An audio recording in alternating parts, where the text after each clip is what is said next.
Zone HD Sportsnet feature presentation from Harrisonburg, Virginia and Veterans Memorial Park on the campus of James Madison University. Welcome to NCAA Baseball as the Dukes of JMU entertain the University of Virginia Cavaliers.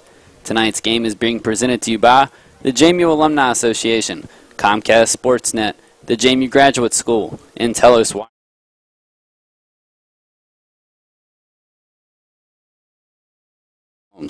Welcome into the booth there this evening. I'm Houston Stutz, joined today by John Simpson as the James Madison Dukes welcome the #1 ranked Virginia Cavaliers from the ACC. JMU entering the night 11-17, 3-2 in the CAA, as the Virginia Cavaliers are 27-5 and 12-3 in the ACC. Virginia defeated the Dukes earlier this year, 13-2 on March 11th in Charlottesville. JMU's not beaten the Cavaliers since 2007, which was also Madison's last win against a top 10 team, as Virginia was #3. The Cavaliers are 13-1-1 in the last 15 matchups with the Dukes. Well, just about a month ago today, Houston, JMU, and UVA met at Davenport Field in Charlottesville. And like you said, a 13-2 convincing victory for the Cavaliers. An 8-run third inning helped UVA. Mike Pappy had 2 home runs for UVA, while junior outfielder Kevin Hewsome drove in both runs for JMU. Chad Carroll scored both runs for the Dukes. And then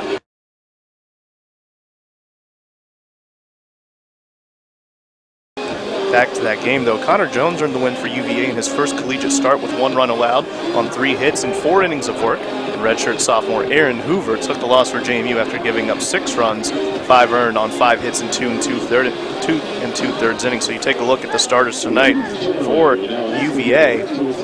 It will be Alec Bettinger, and then getting the start on the rubber for JMU, Ben Garner. So take a look at these 2 staffs. JMU near the bottom of the CAA in team pitching. UVA, though, they have a young starting rotation, but they are very formidable at that.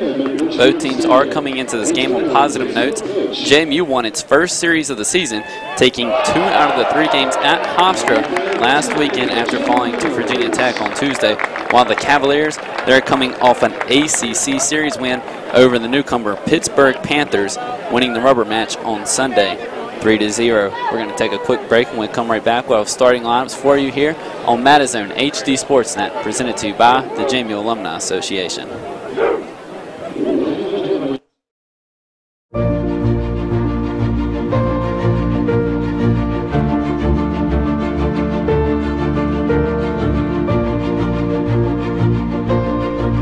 Instead of asking yourself, where did those 4 years go?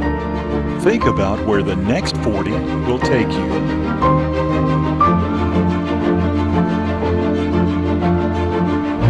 Be involved at Madison. Dukes from day one, alumni for life. Everyone, please. JMU students, do you want to live in Harrisonburg's premier college housing community? Live the luxurious lifestyle and check out Fox Hill Townhomes today. Fox Hill's furnished 4-bedroom, 2-bath townhomes offers spacious living with a bus service to and from JMU's campus.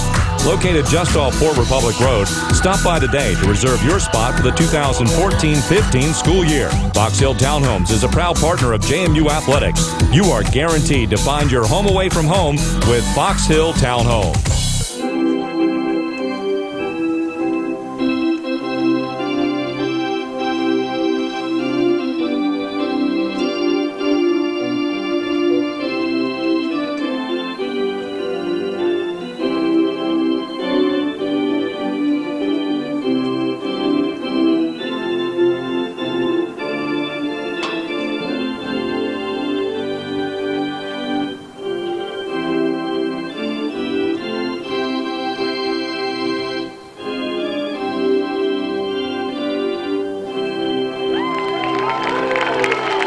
Welcome back to Eagle Field at Veterans Memorial Park again, where the James Madison Dukes, 11-17 overall, are hosting the Virginia Cavaliers from the ACC, who enter the night 27-5. Starting lineups for today, we're going to start with the James Madison defensive lineup.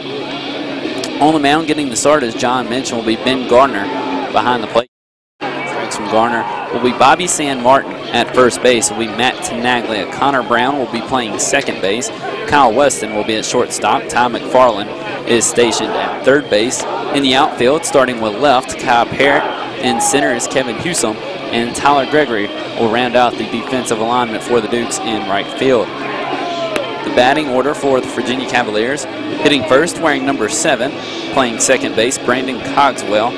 Playing shortstop, wearing the number 22, Daniel Pinero. Mike Pappy will be playing left field, wearing the number 38, hitting third. Hitting fourth will be right fielder Joe McCarthy.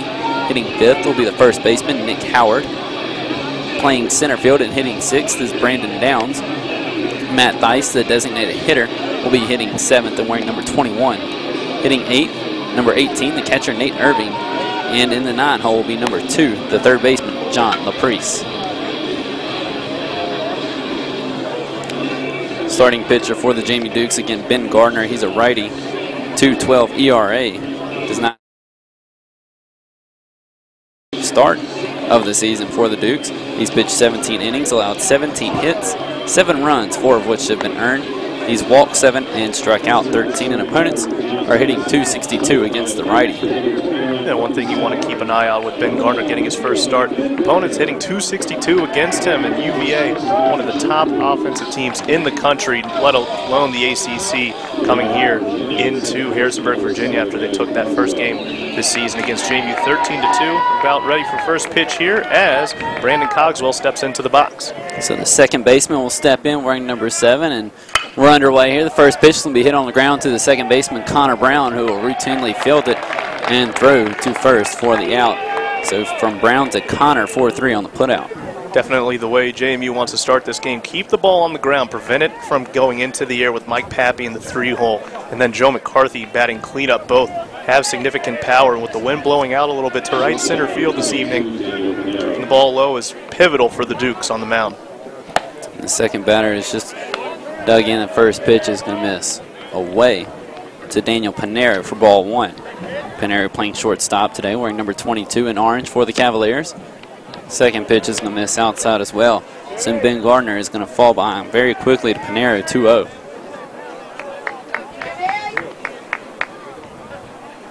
Gardner will come to the plate, and he's going to fall behind 3-0 now with another pitch low and away. Not trying to leave anything over the plate here.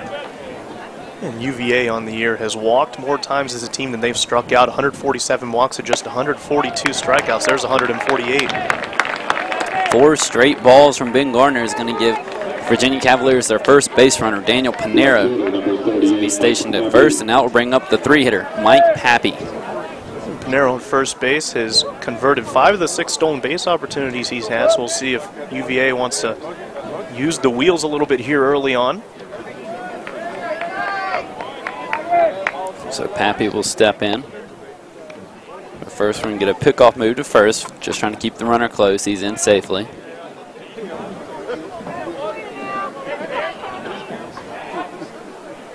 Gardner is going to come set wide and come to the plate. He's going to bounce this one in, and it's going to get past the catcher, Bobby San Martin. That's an easy base for Pinero. See if they score that one a pass ball or a wild pitch, but either way, UVA with the runner on second base, Pinero, just a freshman, has started the majority of the time at shortstop this year for the Cavaliers. If you're Ben Gardner, you've thrown 5 straight balls. You have to get something in the strike zone right here. You don't want to fall behind too early, and you can't give up free passes to a #1 team in the country. As this ball's hit hard on the line, down the right field line, but it is going to be foul. And a foul by just a few inches out there down the right field line. Good eye there by Joe Cruz, the home plate umpire this evening. At first base will be Linus Baker, and the third base umpire this evening, Darren Seeley. You talked about Houston. Getting that strike right there is big. A 1-1 count now on the power hitting left fielder for UVA. Gardner in his first start really needs to lock down here if he wants to escape this inning unscathed. I believe off the top of my head, Mike Pappy last year, one of the top hitters in the country in triples. And the only reason I know that is because Chad Carroll, the normal left fielder for the Dukes, was also on that list. He's going to catch the outside corner here from the left-handed Pappy, and it's from ball 2 strikes. So Gardner ahead in the count for the first time this evening. UVA on their roster, 11 players that bat at least .250 or better. JMU just 7. So it's going to be a battle of the bats here this evening. Gardner winds and comes to the plate. Swing and a miss, and he's going to sit down Pappy for out number 2. That's one way to get the job done if you're Ben Garner. Pretty big sigh of relief out there on the mound to see he takes off the glove to compose himself, gets behind 1-0. Houston, you talked about 5 straight balls, comes back with 3 straight strikes and a beauty of a curveball there. The plate breaking down right into the bottom of the zone, just dropped off of the bat of Mike Pappy. Great pitch, strikeout number 14 on the season for Garner. Garner is a junior here at James Madison as he delivers a ball to Joe McCarthy, the cleanup hitter, wearing number 31 and playing right field for the Cavaliers.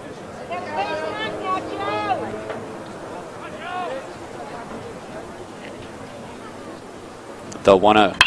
This ball is going to be lifted. It's into foul territory down the left field line, but that's going to land safely in the bullpen of the Dukes. One of those harmless long strike calls that if you're a JMU fan you like. And really in that game against UVA back on March 11th, it was that big 8-run third inning that UVA took advantage of and really got ahead.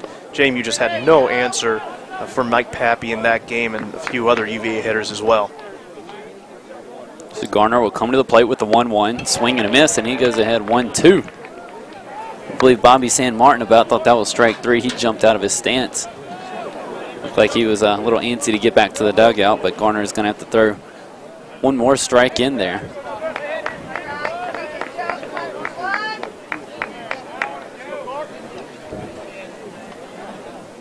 Garner with the long pause. He gets his sign. 1-2, and he's going to bounce this one in. Count will go 2-2, and that's one thing we saw it on the last at bat with Pappy at the plate. The first pitch that was a ball and got by Garner allowed Pinero to get to second.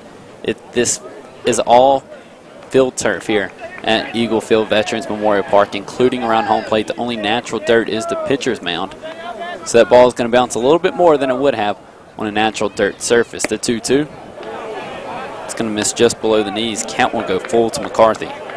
McCarthy there with a great eye, taking that ball. I'm talking about San Martin, though, in just his second year behind the plate, having to do it. You talked about in that turf field, you really have to spring out of your box set right there to be able to block those balls. We've seen a couple off the arm of Ben Garner that have bounced in front of the plate. The payoff pitch, this ball is lifted. He got all of this one right field, and that ball is going to be out of here. 2-0. The UVA Cavaliers over the James Madison Dukes early in the top half of the first inning. About Joe McCarthy and Mike Pappy being the power sources in this lineup. McCarthy in the cleanup spot with 2 outs and a full count pitch. He was looking fastball, got it, and drilled it out in the right center field. His 3rd home run on the year. RBIs number 24 and 25. Now 2nd on the team behind Mike Pappy. Like you said, that fastball just left right where he wanted to.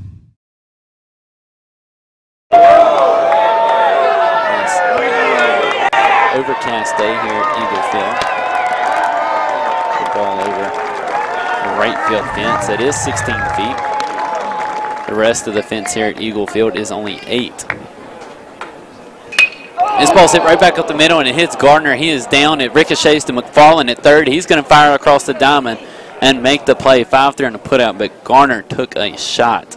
Right around the belt, and he is down and writhing in pain, and multiple trainers coming out to take a look at him. The grimace on his face is something you never like to see as JMU will head off the field here. We'll keep you updated with his condition, but that did not look pretty at all. So after a half inning of play here, on only 1 hit, no JMU errors, and they leave no one stranded. So after a half inning, UVA 2, James Madison nothing. You're listening to JMU Diamond Duke Baseball on Madison HD Sportsnet, presented to you by the JMU Alumni Association.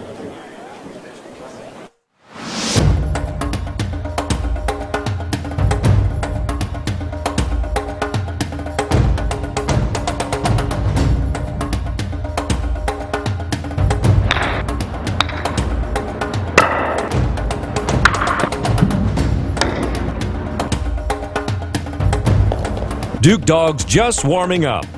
Join us for the JMU Duke Club Golf Classic on April 25th at Spotswood Country Club. Welcome back to Eagle Field Veterans Memorial Park. I'm Houston Stutz, joined today by John Simpson on this Tuesday afternoon of non-conference baseball between Virginia Cavaliers and the James Madison Dukes.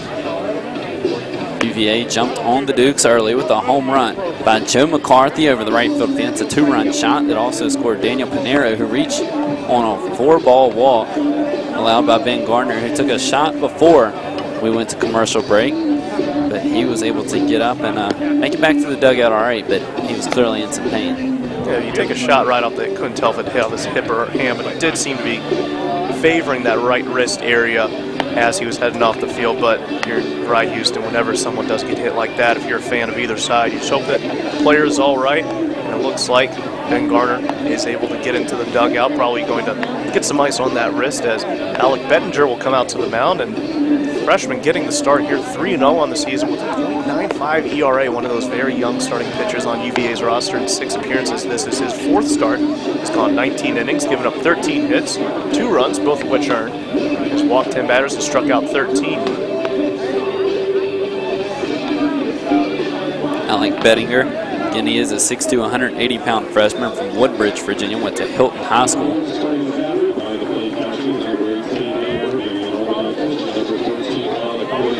Defensive lineman for the Virginia Cavaliers, again, Alec Bettinger is on the hill. Nate Irving is behind the plate catching. Nick Howard is at first base. Brandon Cogswell at second. Daniel Pinero at shortstop. John LaPriest is at third base. Mike Pappy is in left field. Brandon Downs is in center field. And in right field is Joe McCarthy, as that ball is sent out of play for a long strike one to the leadoff hitter, Kevin Hewsome. Hewsome is the leadoff hitter. He's a center fielder for the Dukes, wearing number 23. Spanky McFarland's son, Ty McFarland, is hitting second today for the Dukes. Matt Tenaglia is in the 3 spot, and Bobby San Martin is in the cleanup spot for the first time today. Hitting 5th is Tyler Gregory, the right fielder, who also wears the number 9 while playing position 9. Hitting 6th is Connor Brown, the second baseman. Kyle Weston, the shortstop, is hitting 7th. Hitting 8th is Josh Wyatt, the designated hitter, wearing number 3. And in the 9-hole, Kai Parrott, wearing number 6 and playing left field. Count is 2-1 at the plate to Kevin Hewsome. Hewsome, one of those batters for JMU who wasn't really on the radar coming into the season in his junior year here, has really put on a performance at the plate, batting over 300, hitting 358 coming into the game. As you mentioned, Houston really has been a good spark for the Dukes, and especially for Coach McFarland after a disappointing campaign last year, and so far 11-17 this year, really trying to turn things around before JMU has a big home series coming up against William & Mary in a few days. Kevin Hewsome, ahead in the count 3-1. The hitter's count for the center fielder. 358 average. Did it all against UNC Wilmington. He, in the opener, played center field, came in and pitched to get the win as his ball is hit deep down the right field line, and that will be a foul ball, so a long strike to make the count go full. Hewsome right there giving that ball a ride as he drilled it out in the right center field corner. Doesn't have a home run on the year, but does have 15 RBIs. And gets on base at a good clip too, 466. But yeah, I mentioned that UNCW series for Kevin Hewsome. He enjoyed his first career CAA series by earning Player of the Week honors, thanks largely to a series opener against UNC Wilmington. He went 4 for 5 at the plate with 2 runs and a run driven in. Came in cold from center field to pitch with no outs and 2 on in the 9th in a 5-5 game, worked out of a bases-loaded jam, and before Jamie rallied again for that win in the bottom of the 9th. This ball is going to be up and in, ball 4, and JMU has their first base runner on with their first batter, Kevin Hewsome. And then we saw Pinero get on base last inning via the walk. This time, JMU leading it off with the free base, as you may call it, with Kevin Hewsome, as he's on to first base. JMU not really known this season for trying to steal too many bases. Hewsome leads the team with 6.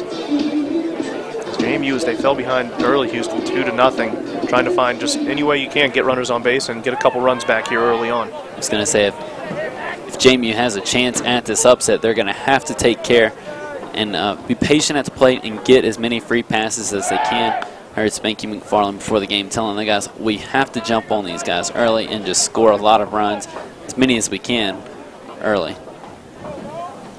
Again, most of the time in college baseball, your bullpen is troublesome for you more times than not.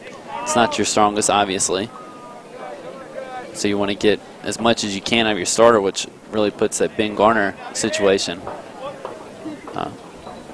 in high hands for the Dukes as this ball is lifted up and out of play. To Ty McFarland, Spanky McFarland's son, Spanky McFarland, the head coach for the JMU Dukes.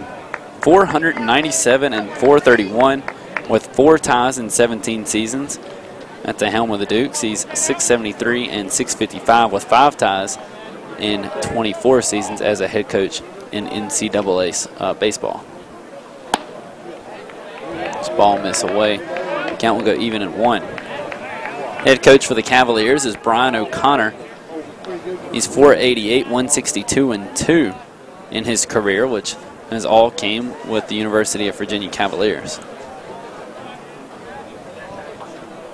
And that winning percentage is .743 with that record. He's 3rd in Division I behind UNC's Mike Fox. He has a .747 win percentage, and Florida State's Mike Martin with also a .743 win percentage, so tied for 2nd among active Division I coaches. I mean, if you want to narrow that down even more, all 3 in the ACC. Very true. So 3rd in the ACC, but 3rd in the country. That just shows you the power that the Atlantic Coast Conference has on the diamond.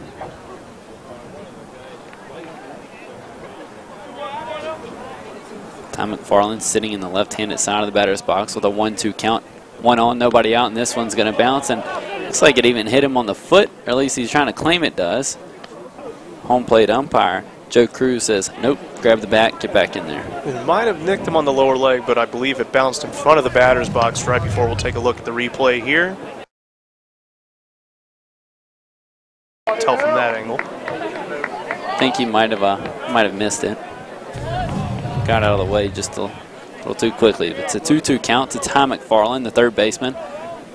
Again, Spanky's son, local. Played his high school baseball at Turner Ashby, the 2-2. This ball is going to be turned on and sitting foul.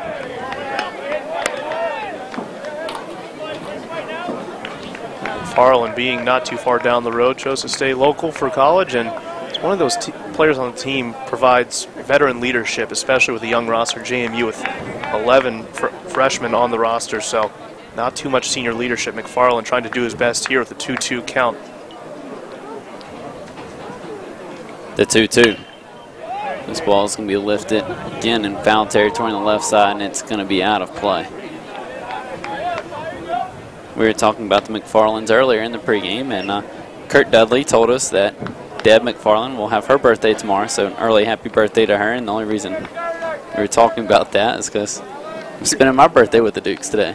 Yeah, turning 22, and what better way to spend it? You got a great day for baseball, not too cold. It was in the 60s here in Harrisonburg today, and a lot of orange and purple in the crowd today as UVA just 45 minutes down to 81 and then 64, so a short drive for UVA fans to get here as well.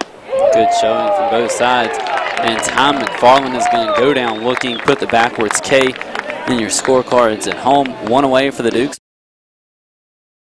At first base, who drew the leadoff walk. That'll bring up the 3-hitter, Nat Tenaglia, first baseman wearing number 20 for the Dukes. Ty McFarland had seen a couple fastballs there, might have been thinking off speed on that pitch. It was right down the inside portion of the plate, a fastball. Bettinger getting the strikeout there, is 14th on the year. Pickoff move to first, but Hewsome is back in safely. JMU in the home whites, as you can see. Kevin Hewsome with the purple stirrups. UVA in the alternate orange, white pants as well. Another pickoff move, but Hewsome is back in with ease. Hard to think that you see Hewsome taking off with 1 out here in the 1st inning with JMU having a runner on base, not trying to get into too many risky situations and send runners too early here. Might have been more conceivable to see him go with no outs, but hard to believe that he might be heading off here with 1 out. JMU is going to be aggressive, but they're also going to be a passive aggressive. They got to stay in. They got to keep the base runners that they do get on board. You can't take any risk too early when it's still only a 2-0 ball game. If the game gets out of hand, then might be more open to stealing in different situations. But for now, keeping the game close, keep your runners on, because, I mean, the tying runs at the plate, and that's the same situation that UVA had when McCarthy belted his home runner the right field fence. This ball's lifted into left field. Going back is the left fielder, Mike Pappy. He's going to make the catch on the warning track for out number 2. Not deep enough for Hewsome to tag, so he's going to stroll back into first with 2 away. Talk about that defense for UVA. Will not allow too many mistakes since 2004 in the ACC. Virginia with a 972 fielding percentage. So you're going to have to might be looking to find that rabbit's foot in the back of your pocket if you get UVA to commit more than one error in a game. Very sound defensively. JMU equally as sound. It's just pitching that's been bogging them down so far this year. JMU with a 957 fielding percentage this year. Cavaliers 986. JMU's committed 47 errors, while the Cavaliers have only had 17 so far. At the batter's box now is Bobby San Martin, the catcher, wearing number 29, hitting in the cleanup role tonight. First pitch was a strike to San Martin. There you see Hewsome at first. Bettinger to the plate, 0-1. It's going to miss upstairs just above the letters on San Martin, 1-1. Talking about Sam Martin behind the plate, the sophomore from Fairfax, Virginia, and Centerville High School. Comes into today hitting 298, just below the 300 clip. Again, Bettinger worrying a lot about Hewsome at first base. Another pickoff move, but again, Hewsome back in safely. It's a 1-1 count at the plate, a runner on first. With 2 away here in the bottom half of the first, the Cavaliers holding on to a 2-0 advantage. Bettinger is going to step off the rubber.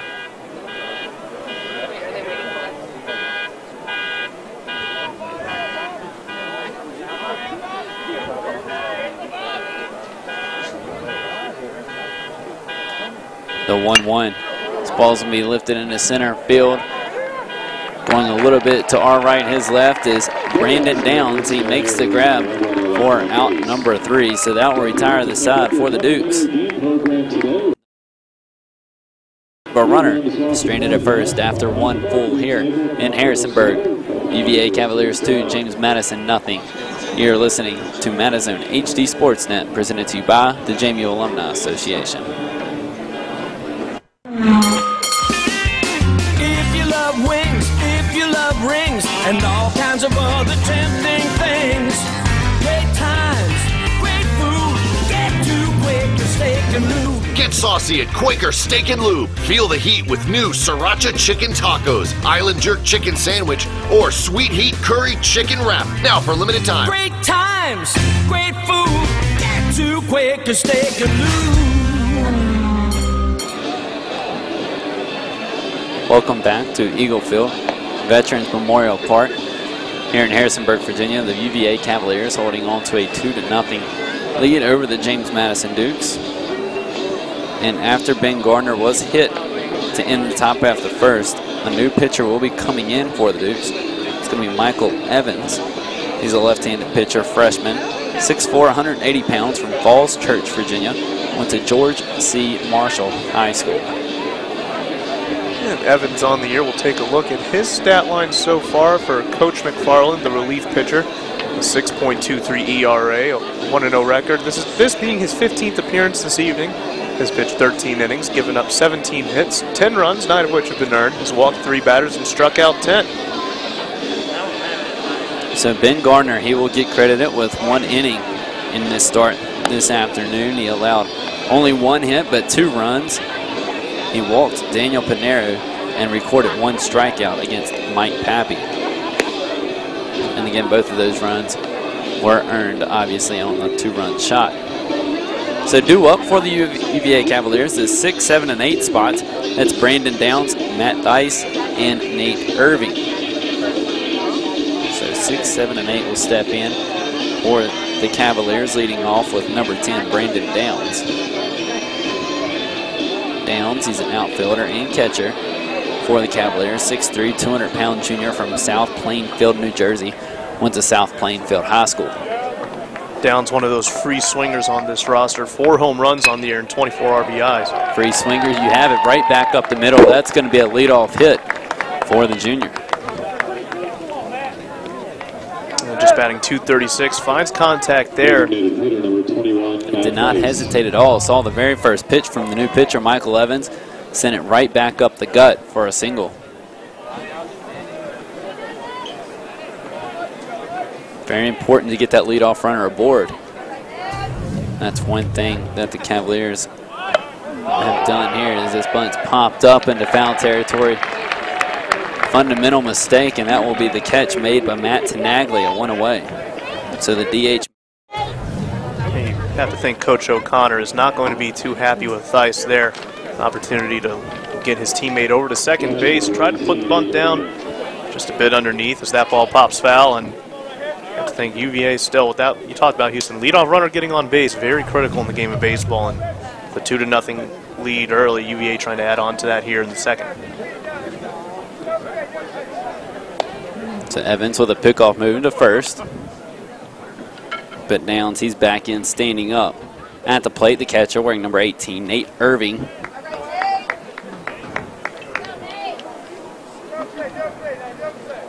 Irving hitting 274 as this ball is hit on the ground to the shortstop. Kyle Weston fills it off the hop. 6-4-3 double play. The Dukes will turn it to get out of the inning, and unconventionally on one. No runs on one hit, no fielding errors for the Dukes, and no one left on base for the Cavaliers after 1.5. It's UVA 2, James Madison nothing here on Madison HD Sportsnet, presented to you by the JMU Alumni Association.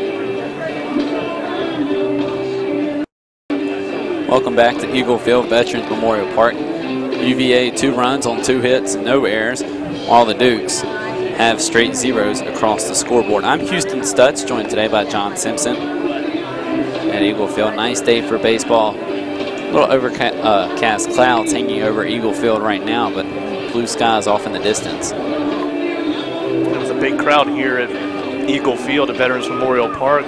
The bleachers are all filled, standing room only along the back side of the stands here behind the third, first baselines and home plate, and then a few bubbles of people out in the outfield beyond the left center field fence and down the left field line as well. As temperatures will drop into the 50s, maybe the upper 40s as the game progresses throughout the evening, but you're exactly right, Houston. It's a perfect day for baseball, sunny throughout the day. A few clouds have moved in, but daylight savings time gets moved back. We get an extra hour of daylight, so it's always a fun time as Bettinger will come back out onto the mound, and he really took care of business in the first inning against the Dukes. A wonderful crowd here, though, on hand here at Eagle Field as Tyler Gregory will step in. First pitch will miss downstairs on Gregory for ball 1. Tyler Gregory, a good presence at the plate for JMU, hitting 265. This is 29th start in right field this evening for Coach McFarland. This is 103rd at bat. 2 home runs, 16 RBIs, and there's one up the middle. And Tyler Gregory is going to get a leadoff single for the Dukes to match what the Cavaliers did. And he sent that one right back up the middle. Not as high as it was on Garner, but still right back up the middle. Back to back. Top of the second inning, bottom of the second inning, you saw Brandon Downs line one up just to the left side of second base. Tyler Gregory says, wait a second, I'll put one on the right side, still get the same result. Leadoff single for the Dukes. They're in business here. Back-to-back innings, they've gotten that leadoff runner on. See if they're able to capitalize on their opportunity here in the bottom of the second. We talked about the crowd here at Eagle Field as Connor Brown will step in, but today's crowd against number 1 Virginia figures to be one of the top spectator totals in program history. Since VMP was opened in 2010, JMU has had 3 crowds, 1,000 or more. They had 1,815 versus UVA on March 17th, 2010. That was the first home night game in program history as well after leaving Mock Stadium, Long Field. They also had 1,070 versus Delaware, May 1st, 2010, and 1,001 against Old Dominion on April 6th, 2013. So just a little over a year ago from today. Runner is going to second. Will it be in there? Yes, it will. The throw from Nate Irving is just to the left of the bag from us to the right. And the umpire is going interference call.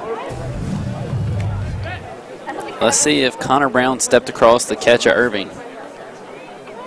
Yep, he stepped across the plate.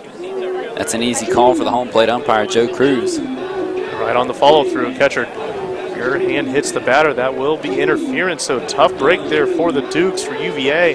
Really escaping a situation there that would have put him in a hard spot with no outs and runner on second base. It stands one out. And Gregory's still on first. That would have been his first stolen base of the year.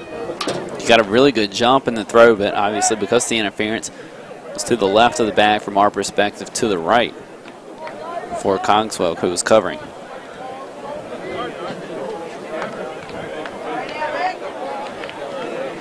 So at the plate, Kyle Weston, the 7-spot hitter. Shortstop for the Dukes from Penn Laird, Virginia, went to Spotswood High School, transfer from UNC Asheville. He's going to call time and step out.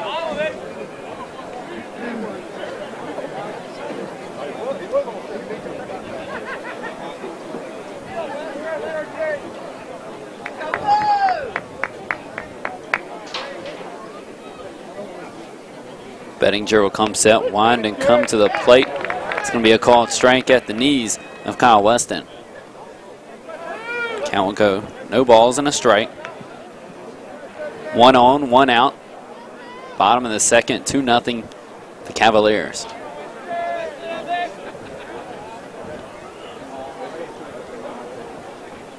The 0-1 delivery, curveball called strike 2.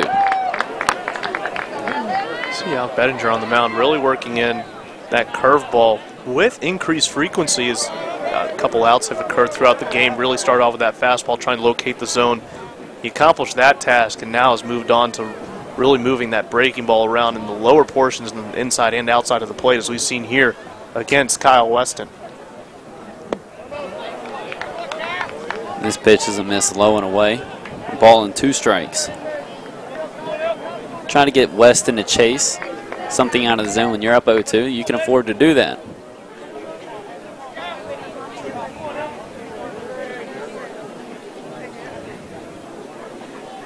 Long pause for Bettinger to get the sign he likes. You can see there the leadoff hitter, Tyler Gregory, reached. He's on first base now as this ball is lifted out of play. Count will stay a ball and 2 strikes.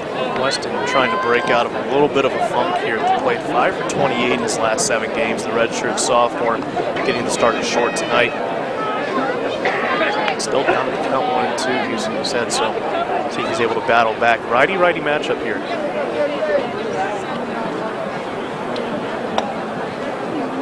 Kyle Weston, a 3-4 hitter, and another pickoff move. Gregory's back in safely.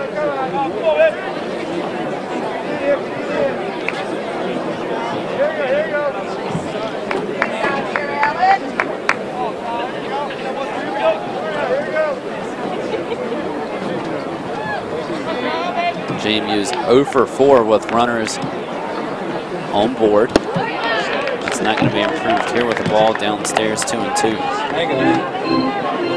UVA's only 1 for 4, and that's that 2-run shot, so they're at 25%, 250. It's one of these situations where as a batter you have to be patient at the plate. If you're the pitcher, you really have to think, get in the mind of the hitter, think about what they're expecting, and try to counter with something opposite. Overall, the Dukes are only 1 for 5. That's 200 so far. While the Cavaliers are hitting 286 at 2 for 7. And that's going to be ball 3 to Weston. So the count will go full. Chance for the Dukes to get 2 runners on here. For Bettinger to come with the fastball here is go-to pitch with a full count and 2 outs. Instead, he's going to go to first. Gregory is in safely.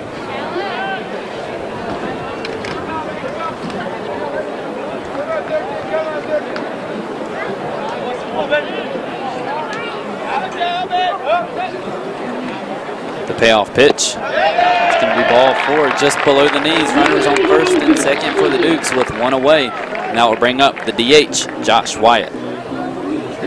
JMU fan watching at home, you can only think about what would have been if interference wouldn't have been called on that play. As kind of a meeting at the mound between UVA's coaching staff members and Alec Bedinger and catcher Nate Irving all meeting at the mound just to discuss what they want to do. With runners on first and second here and 2 away, JMU down early, 2-0. We have a chance here with the base knock into the gap to score 2 and tie the game. If they can, and that's one thing about this ballpark, JMU leads the CAA in triples this year with 13. They're also second among the league in batting average and on-base percentage at 288 and 381 respectively. Slugging percentage as well, 436. Runs, hits, doubles, home runs, and RBIs. They can hit the ball. They have a lot of offense. And this ballpark is certainly a hitter's park. It's got a wide open play. It makes for a lot of interesting plays, especially off the right field fence. It allows the triple, which some will say the most exciting play in baseball, to happen. What's going to happen here will be the first of the season for Josh Wyatt, the designated hitter this evening, as shadows are in the face of the pitchers, or at least they will be for right now. The overcast clouds have passed, and now the sun, like you said, really coming out. First pitch will miss low to number 3, Josh Wyatt. Wyatt batting .241 on the year in 58 plate appearances, has 14 hits, has scored 6 runs, and driven in 8. UVA does lead the all-time series against the Dukes, 38 and 24, and there has been one tie in the matchup between the two teams as well.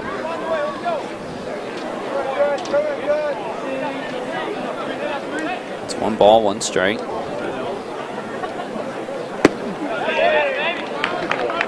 Back in that last game this week, and at Hofstra on Sunday, Wyatt went 3 for 3 with 4 RBIs, was hit by a pitch and had a sac fly in that ball game en route to JMU winning 9-4. They took the series against Hofstra. This ball is going to be in the dirt per se, but we'll say in the turf. It's ball 3. As you take a look at the CAA standings, William and Mary at 4-1 and 20-10 overall. JMU will be at home against William & Mary after a Wednesday game tomorrow night at Radford, so JMU will hit the road after this game.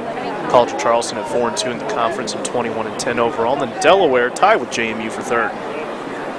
Hitters count 3-1 is left into foul territory and out of play. And also here in this ballpark, the right field fence, not very much foul room over there. The fence hooks in, kind of hugs that foul line all the way down to the fence.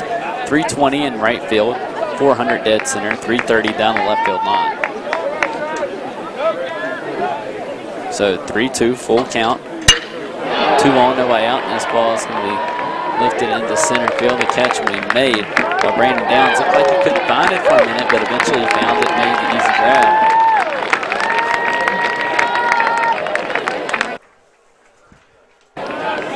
So that'll be out number 2. Runners stay at first and second.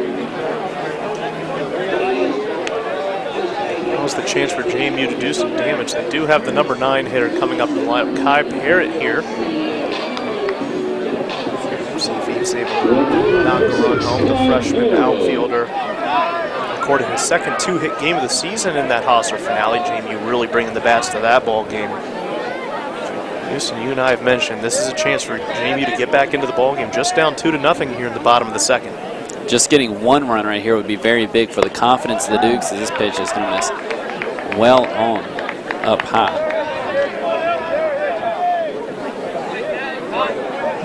That one just rode the elevator a little too much.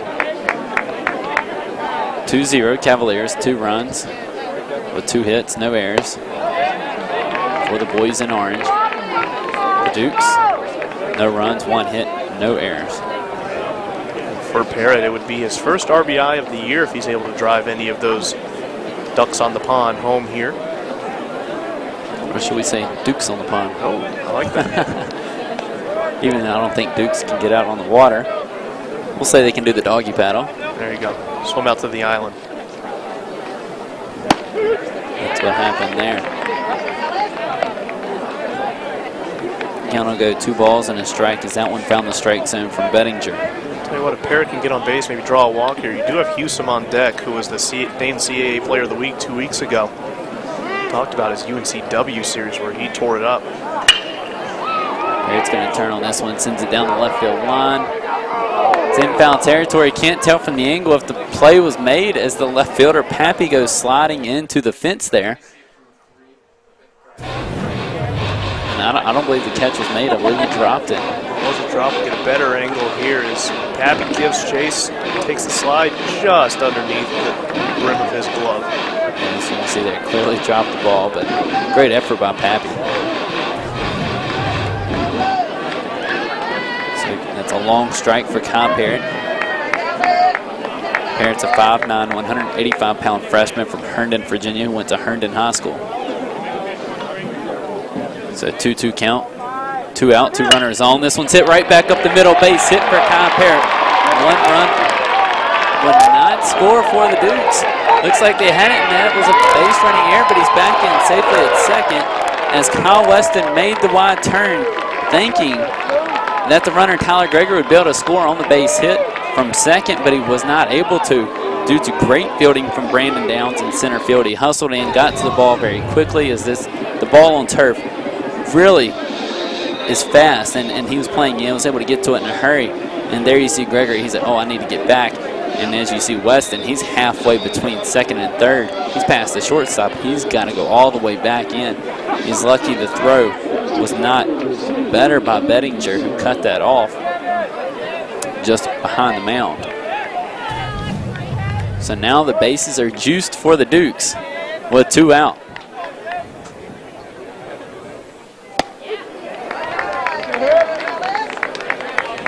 Kevin Houston here with a big chance. 2 outs, bases loaded. You have an opportunity to get your team right back in this ball game.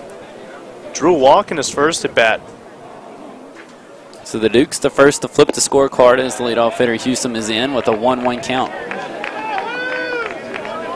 Houston worked a full count in his first at bat and drew the walk. So if he's able to see a few pitches from Bettinger here, he's seen him once.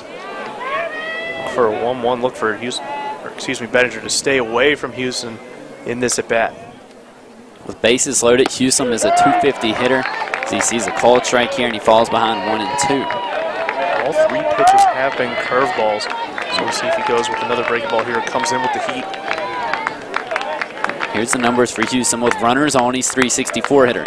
Runners in scoring position, he's a bit better at 400. Bases loaded, he's a 250 hitter. And with 2 out, he's hitting 343 this year as this one's going to be picked up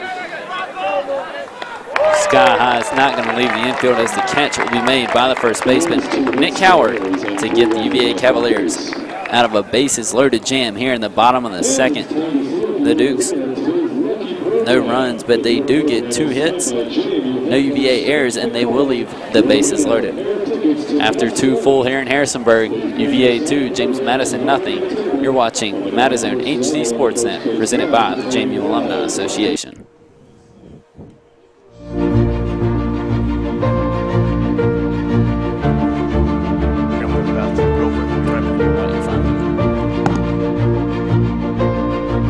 Instead of asking yourself, where did those 4 years go?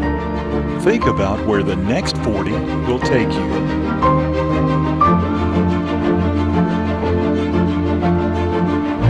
Be involved at Madison. Dukes from day one, alumni for life. Welcome back to a sunny Eagle Field, Veterans Memorial Park here in Harrisonburg, Virginia. The #1 Virginia Cavaliers from the ACC holding a 2-0 lead over the Dukes of James Madison. JMU entering the day 11-17, 3-2 in the Colonial, while the Cavaliers from down the road in Charlottesville enter 27-5, 12-3 in the Atlantic Coast Conference. There you see 2 runs, 2 hits, no errors. For the Cavaliers, the Dukes, no runs to show for their share of 2 hits as well, and no errors. Leading off for the Cavaliers will be #2, John LaPriest, the 3rd baseman. It's the 9-spot hitter, also due up in the inning 1 and 2. That's Cogswell and Panero. This ball is going to go foul down the right field line.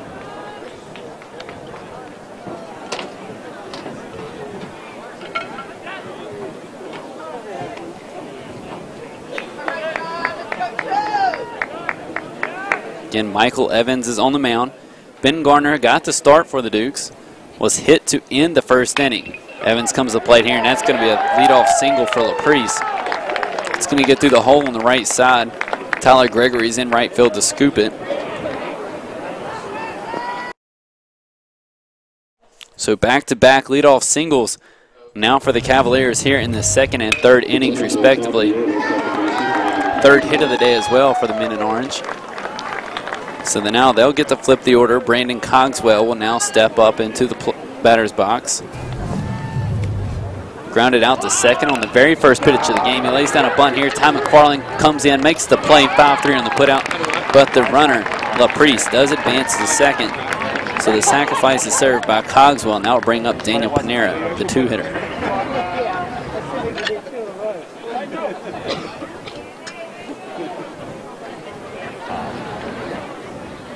Shortstop Daniel Panera.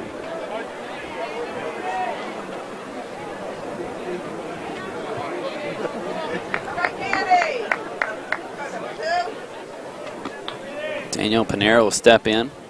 Michael Evans, first pitch of the at-bat, is going to miss up and away for ball one.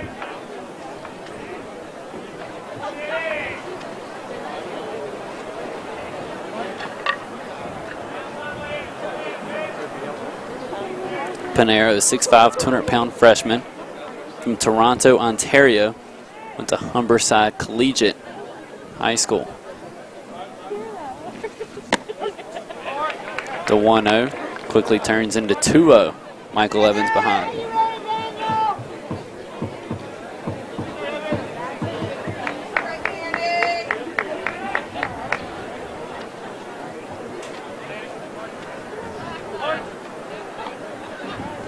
Excuse me, count's 1-1. This ball is going to be picked up out of play. Now the count will go ball and 2 strikes.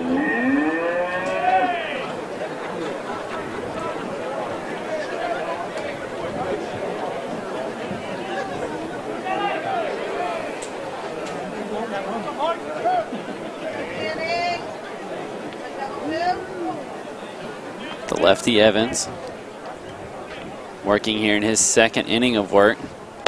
Curveball misses well off the plate, 2-2.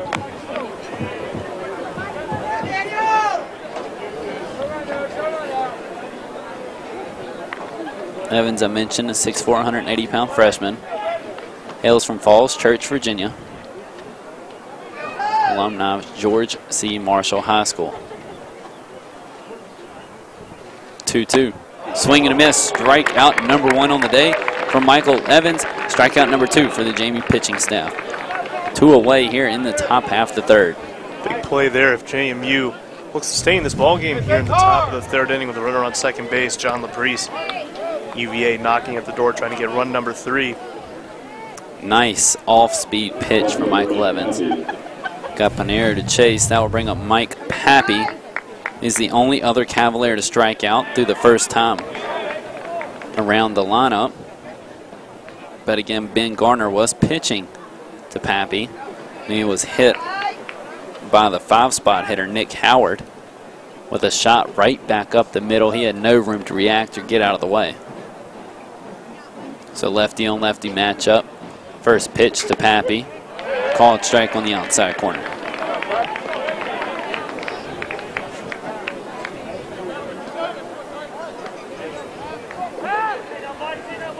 Pappy, the junior, leads the Cavaliers with a .336 batting average, 5 home runs, 26 runs driven in, 31 runs scored, and 31 walks.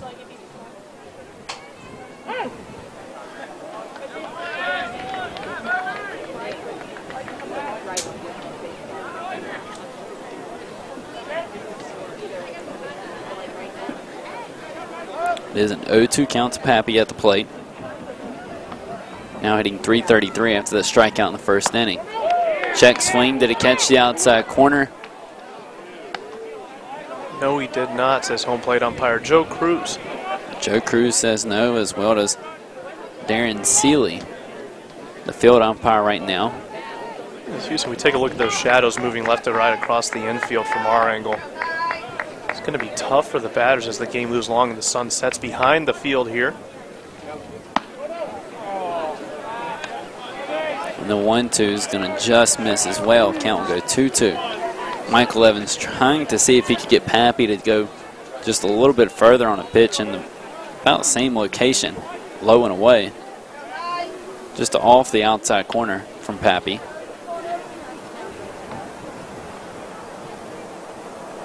The 2-2. Went back with that pitch. It does catch the outside corner this time. Pappy will go down looking, struck out for the second time today, and back-to-back strikeouts for Michael Evans will get the Dukes out of the top of the third. No runs, 1 hit, no errors, a runner left on for the Cavaliers. After 2.5, UVA still holds the advantage, though, 2-0 over the Dukes of James Madison. You're watching Madison HD Sportsnet, presented to you by the JMU Alumni Association. I will no longer wait until next month or the month after to download this month's hottest song. I will no longer be limited to downloading the trailer instead of the movie. Yes. Yes, I do want to download the attachment. More phones, more lines, and unlimited data with no surprises. Stand up and demand more. And tell us, wireless for the people. Switch now and we'll buy out your...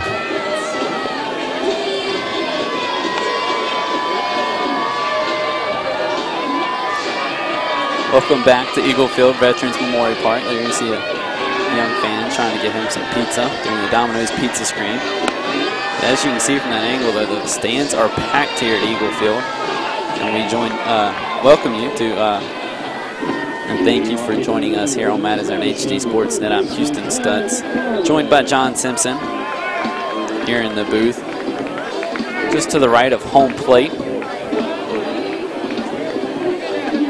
Leading off for the Dukes this inning will be Tom McFarland. Also due up Matt Tenaglia and Bobby San Martin. So the heart of the lineup, 2, 3, and 4 coming to the plate this inning for the Dukes. They trail 2-0. They do have 2 hits. The Cavaliers have 3.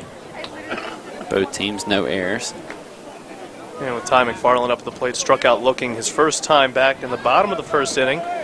His 3rd in the CAA in home runs, 4th in runs scored. One of those players that really knows how to swing the bat for the Dukes. He swung it here. He's not happy with the outcome. It's lifted into the infield. They're all calling for it, but the first baseman, Nick Howard, will be able to squeeze it for out number 1. And that was just an instance. Tom McFarland just, I believe he had a few too many ants in his pants. He swung at something very early in the count rather than waiting and being a little patient. Yeah, especially with being down 2 runs. It is still early on, but you have to think that Coach McFarland in the dugout is going to have a word with his son saying you have to be patient for plate in those situations. I know you say, you've seen him once, but you still want to look at that arsenal and take a few pitches each at bat unless it's something that is belt high and you can give a ride as that ball misses or is on the outside corner to Matt Tenaglia. But Houston, patience is such a key in baseball, especially when you're playing one of the top teams in the country. It certainly is, and taking advantage of every mistake they make is also a key. Accepting every free pass possible as the count will go 1-1. Tenaglia using a little bit more patience this time at the plate. Swung at the first pitch last time in the first and flew out to left. He's going to swing on this pitch, though, and Nick Howard is going to be able to field it cleanly. He doesn't even need Bettinger. He's going to step on the bag unassisted for out number 2. 2 up, 2 down for the Dukes here in the 3rd. Tenaglia, one of those sources of offense, rather, in the lineup for the Dukes. 25 runs batted in on the year. Being followed here today by Bobby San Martin, who has driven in so far 11 on the season. 2 outs and no runners on base. Just looking to poke one through the infield or get one in the field of play somehow to give himself a shot to get on base. We've seen the lineup changed up a little bit by the Dukes, and from my perspective, this is the first time we've seen Bobby San Martin step in as the cleanup hitter. He flew out to center his last at bat, and he's sitting ahead here 1-0. He hits this one hard to the 3rd baseman. It's John LaPriest. He uses his body to keep it in front of him, stays with it, makes the throw across the diamond. 5-3 on the putout. Great defensive play by John LaPriest, and that will set down the Dukes in order. Runs, no hits, no errors, and no one left stranded. After 3 full here at Eagle Field, UVA continues to lead the Dukes 2-0 here on Madison HD Sportsnet, presented by the JMU Alumni Association.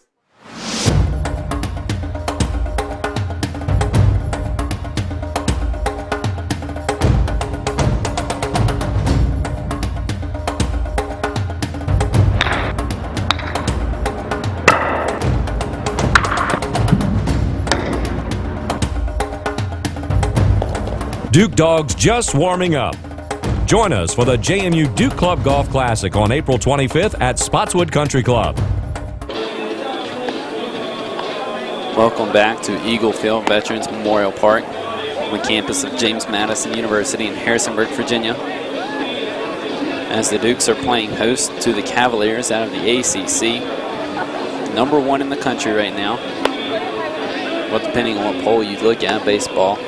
There's plenty of polls. You're right. Houston and Baseball America, Virginia ranked 2nd. Collegiate Baseball says UVA is #3 in the country. The NCBWA says they're #1. It's the poll we're using here to do the rankings in USA Today, and the ESPN Coaches Poll has UVA at #2 with 10 votes for the first place spot. Florida State with 19. UVA has a big series coming up against Florida State later on the season. They'll head to play Clemson after this down in South Carolina. Clemson #15 in the country, so they're 14 according to USA Today.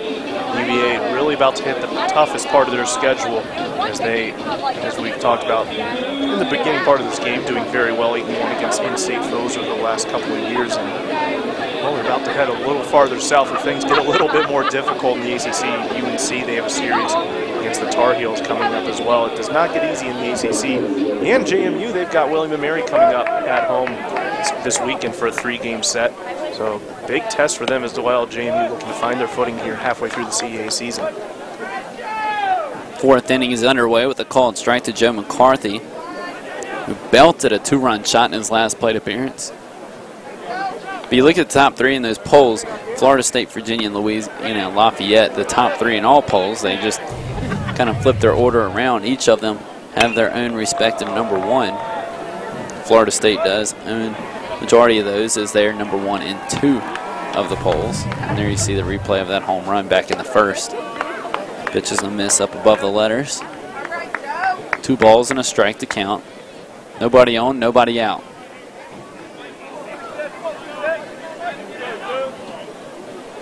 Mentioned Clemson, they took a loss at home as this ball is hammered right back up the middle. It's going to be deep in that power alley in left center, and that's a leadoff double for Joe McCarthy, who just continues his hot streak at the plate. 2 for 2 on the day as he hits that one right back up the middle. Very tough pitch to keep up with for defense. That ball just hit hard up the middle. Yeah, the Clemson Tigers, they lost to NC State in the final game of that series this past weekend. NC State, they had lost 10 straight ACC matchups, and they were one of the teams that come in as one of the favorites. Went to the College World Series last year in Omaha, but obviously just hitting that rough patch in the Atlantic Coast Conference. Carolina, also another team that they had high hopes entering the season at #1, and they've kind of slipped off. They're right at the bottom of some of the polls, and 29th in the NCBWA poll. 0-1 at the plate. Swan going out of play, 0-2 to Nick Howard. ACC, probably the toughest conference in college baseball. Then you have Louisville coming in next year. Definitely ACC going to be one of the top formidable conferences in basketball. We talk about the NCAA tournament just wrapping up, both men and women. Maryland making it to the Final Four for ACC in the women's tournament. That finale occurring tonight between UConn and Notre Dame. But good baseball here this afternoon, the 2-0 game. But the power conference for ACC is just one heck of a matchup for whoever they play. It doesn't matter if it's Clemson, if it's a North Carolina, if it's a Florida State, if it's an NC State, if they're hitting well, regardless of a 10-game losing streak. You never know what you're going to get, and it's always going to be a tough matchup regardless of who the opponent is. And you can't forget the Georgia Tech Yellow Jackets, Miami Hurricanes, just top to bottom ACC, very strong. Baseball Conference. But you mentioned Notre Dame UConn tonight, women's tournament. A lot of people are picking UConn, see if they can go for the sweep in men's and women's basketball. But normally you would say that's a Big East matchup. But it's going to be an ACC Big East matchup now, or America Athletic Conference, as UConn is now in the AAC, as there is a balk that will allow Joe McCarthy third base. So now their third run of the game is 90 feet away. So 1 on, nobody out. Nick Howard at the plate. That's Joe McCarthy at third. This ball is swung on deep into right field. Going back to make the catch is Tyler Gregory. He throws it in, but it's not in time. That's going to go down as a sacrifice fly for Nick Howard. UVA now extends their advantage 3-0 over the Dukes here in the fourth. That's exactly what Nick Howard needed to do in that situation, just put the ball deep in the outfield. We talked about the dimensions here, Eagle Field, and it's tough for an outfielder to come in, charge, and make that throw. As you saw, Tyler Gregory got it on a couple hops to home plate, but definitely not in time to get Nick Howard. So UVA trying to build on that here in the third. Fourth. So that is a sacrifice fly, since he did record the RBI.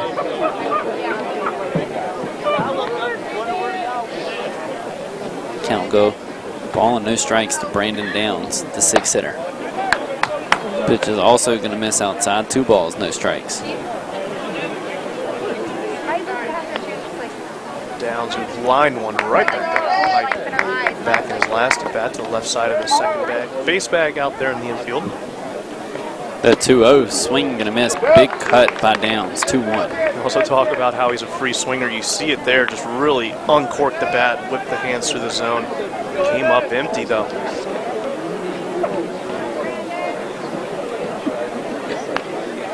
So Evans, after pitching a very strong second and third inning, allows his first run of the game here in the fourth. Count go 3-1. Again, if you're just joining us, Ben Garner got to start for the Dukes. Not a 2-run shot by Joe McCarthy, and then the very next batter, Nick Howard, hit one right back up the middle off the hip of Garner. He has been out since the first, went down a lot of pain. Not sure if it hit his hip or his wrist. Is very tough to tell from this angle. But he was able to make it off the field on his own power. Then Michael Evans came in for the Dukes in the second. Allowed only 2 hits until this inning, and then he allowed a third. And then a sacrifice fly by Nick Howard in the last at bat to score the third run of the game for the Cavaliers. Full count to Brandon Downs at the plate as he fouls that one out of play.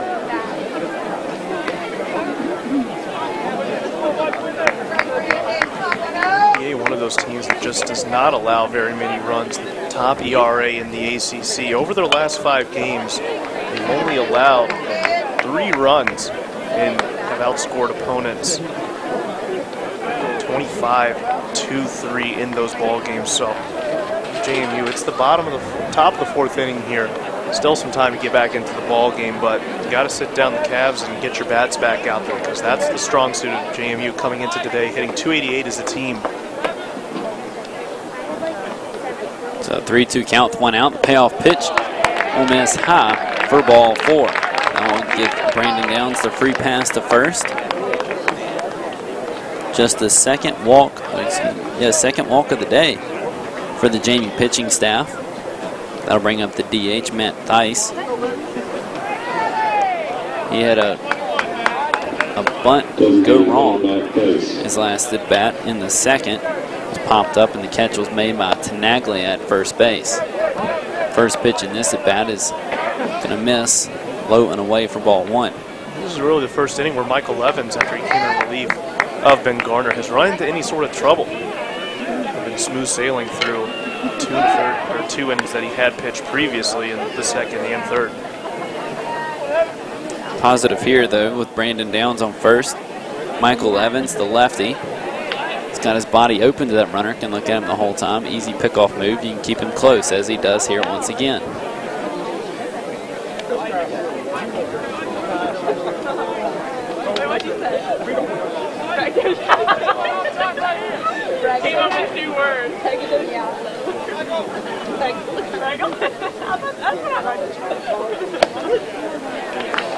1-0 called, strike on the outside corner, and just catches that outer third, 1-1. More and more people still filling into the ballpark, standing room only, and then left field has really started to fill up with people since the sun came out here. Yeah, a couple students having night classes conclude finally.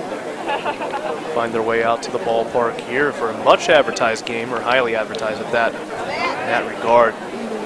Marquee matchup here in Harrisonburg tonight. The 1-1 is off into center field. Coming in to make the catch is Kevin Hewsome. 2 gone here in the 4th. Good job by Michael Evans after allowing Joe McCarthy to lead things off with a double, a sac fly by Nick Howard that scored McCarthy after a balk and moved McCarthy to third base to come back and get Matt Theis right there to fly out to center field. Now with 2 away, you got Nate Irving coming up, grounded into an inning-ending double play back in the 2nd. Going 6-4-3, did the Dukes on the infield. And it was the first pitch of the bat as he swings on this one as well, but it will go foul for a long strike.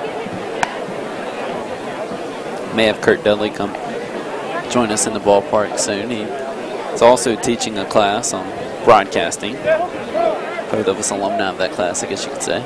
Yes, we are. They got to tour the radio station in Harrisonburg today. WSVA, the local AM and FM station here in the area.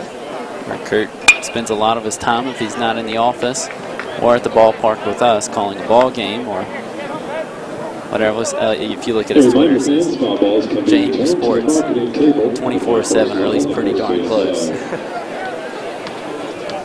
Count is 0-2 after that foul ball. And I would believe that. Pretty darn close. Does all the broadcasting, heavily involved in marketing, promotions, you name it. He's your guy. This is going to be through the hole on the left side, base hit for Nate Irving. Runner will come to a stop at second. That's Brandon Downs.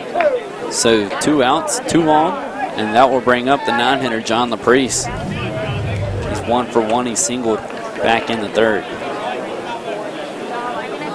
LaPriest coming into the ball game with a .420 batting average, and this is his 17th game played. So even though he's the 9-hitter, you can't sleep on him because of that batting average. He knows how to get on base too. .464 on base percentage. 2nd on the team behind Mike Pavy.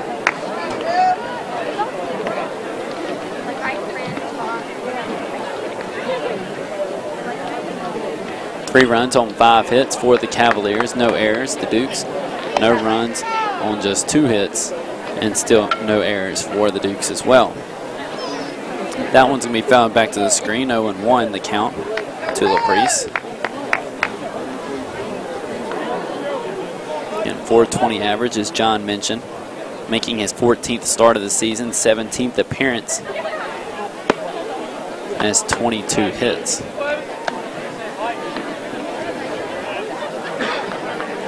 You can get 22 hits and 51 at bats. You're let's just say you're doing something right, especially LaPriest being just a sophomore here for Coach O'Connor's team. The 1-1 in the dirt. Ball 2. So 2 balls and a strike now to LaPriest, who took the 2nd pitch he saw in his last at-bat to right field.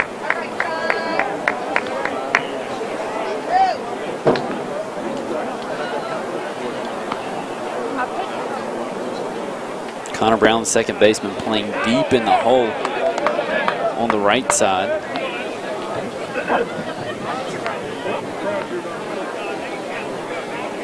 Center fielder Kevin Hewsome also shaded to the right. If you remove Kyle West and behind second base, you put on almost be like a Ryan Howard or David Ortiz kind of shift. Yeah. But Weston, he's going to stay to the left side. And that's going to be ball 4. No need for the shift as LaPriest will take his base. That will load the bases up for the Cavaliers. Brandon Downs stands at 2nd. Nate Irving is stationed at 2nd. Next to Brandon Downs is at 3rd, and Nate Irving is at 2nd. And now LaPriest is at 1st, and that will get Spanky McFarland out of the dugout for a nice stroll to the mound.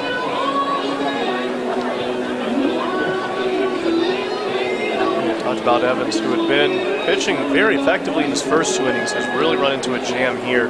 Does have 2 outs and bases loaded. JMU, when they were up to bat back in the 2nd inning, they had loaded the bases, and then a pop fly in the infield off the bat of Kevin Newsom. UVA, however, is very known for their offense, as they are the #1 team in the country. With 2 outs, it doesn't matter. They know how to get the job done in these situations. So going out there, settling down Michael Evans, critical here as JMU trying to preserve, or rather not dig themselves into a deeper hole, already down 3 runs here in the 4th.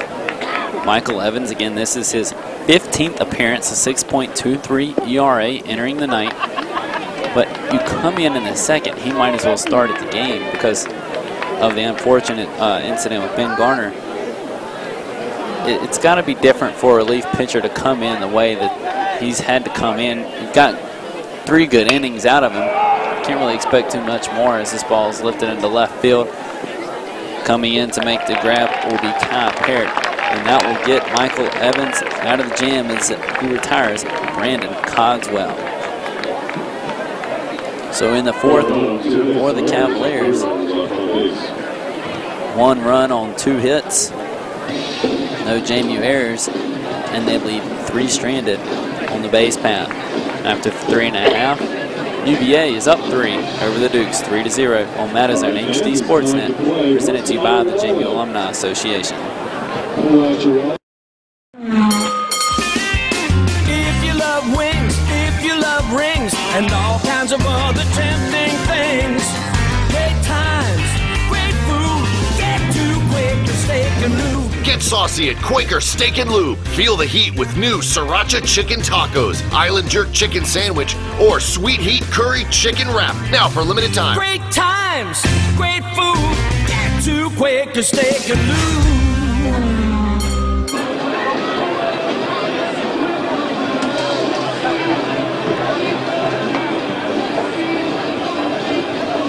Welcome back to Eagle Field Veterans Memorial Park for this Tuesday non-conference meeting between Virginia Cavaliers and the James Madison Dukes. Cavaliers are the ACC, the Dukes are the CAA. 3-0 is the score. Here as we enter the bottom half of the 4th, leading off for the Dukes will be Tyler Gregory for the 2nd time today. Also due up, Connor Brown and Kyle Weston. So 5, 6, and 7. Tyler Gregory singled back up the middle when he led off for the first time in the 2nd. He'll look to repeat success here in the 4th as well. Dukes have left 4 runners stranded through 3 innings, have yet to score a run. Also have 2 hits.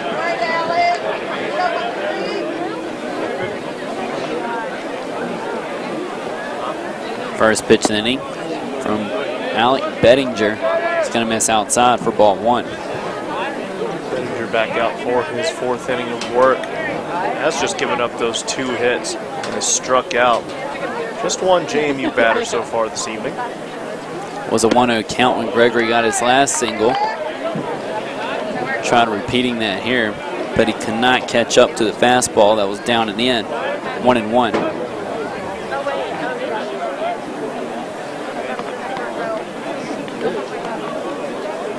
A 1-1 from Bettinger. That one's going to ride the ladder. 2 balls and a strike.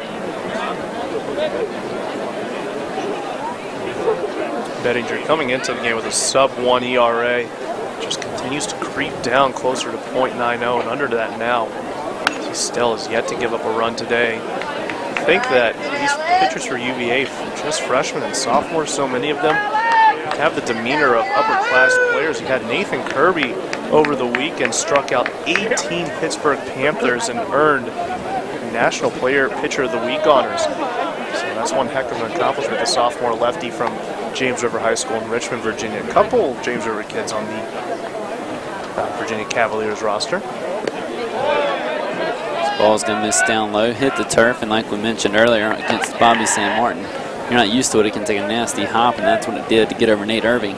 Count is full. And not to mention in that 18 strikeout game, also a no-hitter, the first one for UVA since 2011. I believe that was Brandon Klein who had the last no-hitter for the University of Virginia. Or excuse me, it was Will Roberts' perfect game against George Washington.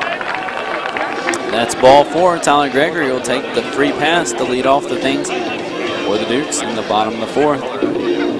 So they're in business. Another base runner for James Madison. Have not been able to get anybody all the way around yet. Gregory, 471 on base percentage, excuse me, 395 on base percentage coming into the game. Good for 4th on the team behind the top 3 hitters in JMU's lineup, Kevin Husum, Ty McFarland, and Matt Tenaglia.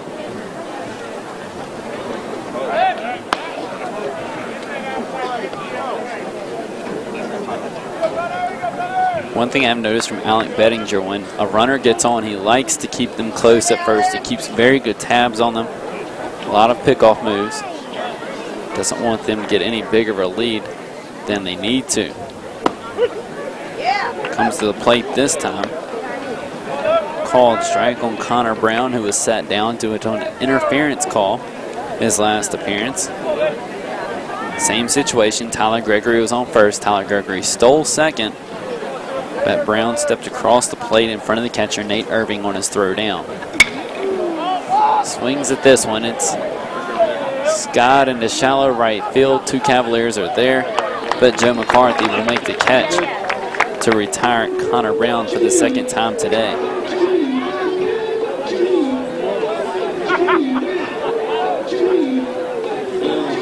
So F9 on the putout for Connor Brown. Tyler Gregory's on first, so 1-0 with 1 out. And the 7-hitter, Kyle Weston, at the plate. Weston drew a walk in his last at bat, was left stranded at second when JMU loaded the bases with 2 outs in the 2nd inning.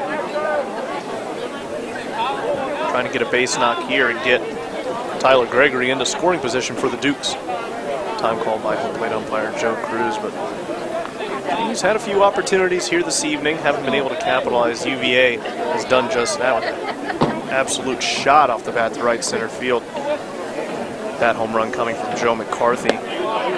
Swing and a miss. And a pitch low and away from Weston, 0-1. Both teams again have left 4 runners stranded. If the Dukes manage to leave Gregory here, that would be the 5th of their day.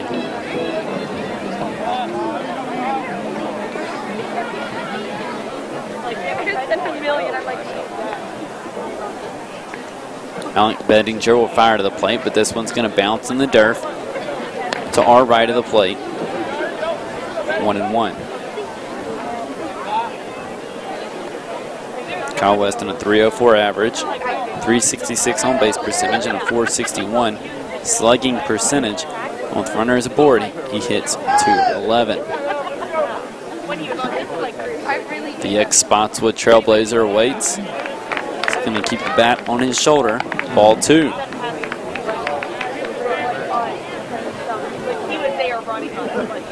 Thought about the breaking ball, but held back. Good eye. Weston, who originally went to Spotswood Houston, went to UNC Asheville and then transferred in to JMU. Decided to come back home after spending some time down in North Carolina. Just said he missed the Valley, wanted to get back home. Reason for transfer. Something JMU's heard a lot of recently with the basketball team. Tom Rivard leaving. Charles Cook, as well as Taylor Bessick.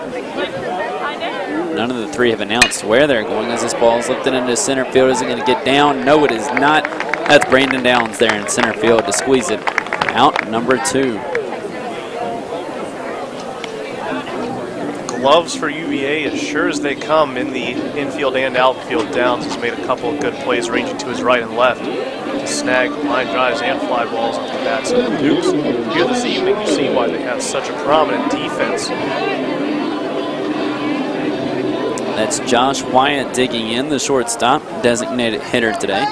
Flew out to center to Downs earlier.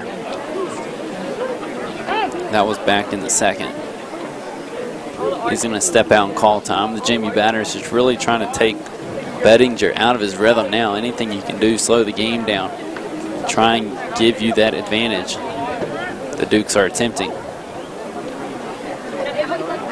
Runner on, 2 out. And a 1-0 count now to Wyatt.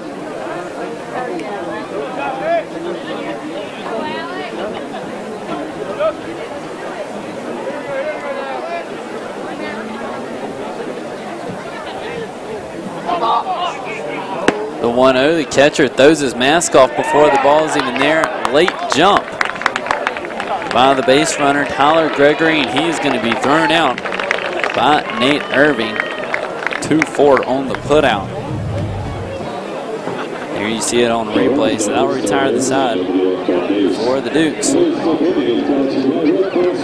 No runs, no hits, no errors, and Gregory thrown out, so nobody left stranded. After 4 full here in Harrisonburg, 3-0, the Virginia Cavaliers hold the advantage still on Madison HD Sportsnet, presented to you by the JMU Alumni Association. I knew going to JMU would be more about just getting a master's. I just knew that it was the place for me. I feel as though that I'm a part of the institution. You will never meet a stranger. Everyone is always willing to help you out and to help you through your graduate experience here at James Madison University. The graduate school here is a great choice. The education that you receive is top-notch. It's one of the best in the country. And from here, everything is possible. Welcome back to Eagle Field Veterans Memorial Park as we enter the top half of the 5th inning. Due up for the Virginia Cavaliers, Daniel Pinero, Mike Pappy, and Joe McCarthy, 2, 3, and 4 hitters for the Cavaliers. They hold the 3-0 advantage on 5 hits, no errors. The Dukes, no runs, 2 hits, no errors. Both teams have left 4 runners stranded so far. So UVA just making more of their opportunities when they get runners on. I'd like to thank you for joining us here on Madison HD Sportsnet. I'm Houston Stutz, John Simpson to my right. Here for you on this Tuesday afternoon.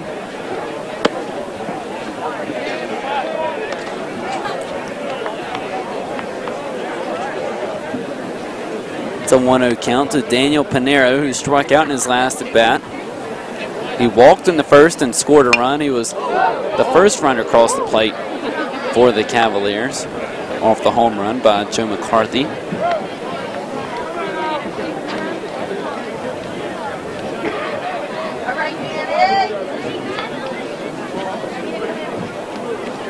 The 1-1 is going to miss just to the right of the plate. Count go 2 balls and a strike to Pinero. You want to get these first 2 outs before Joe McCarthy comes to the plate. Has been right in the thick of the things for the offensive output for UVA, the 2-run home run, and also had a double in his last about 2 for 2 on the afternoon.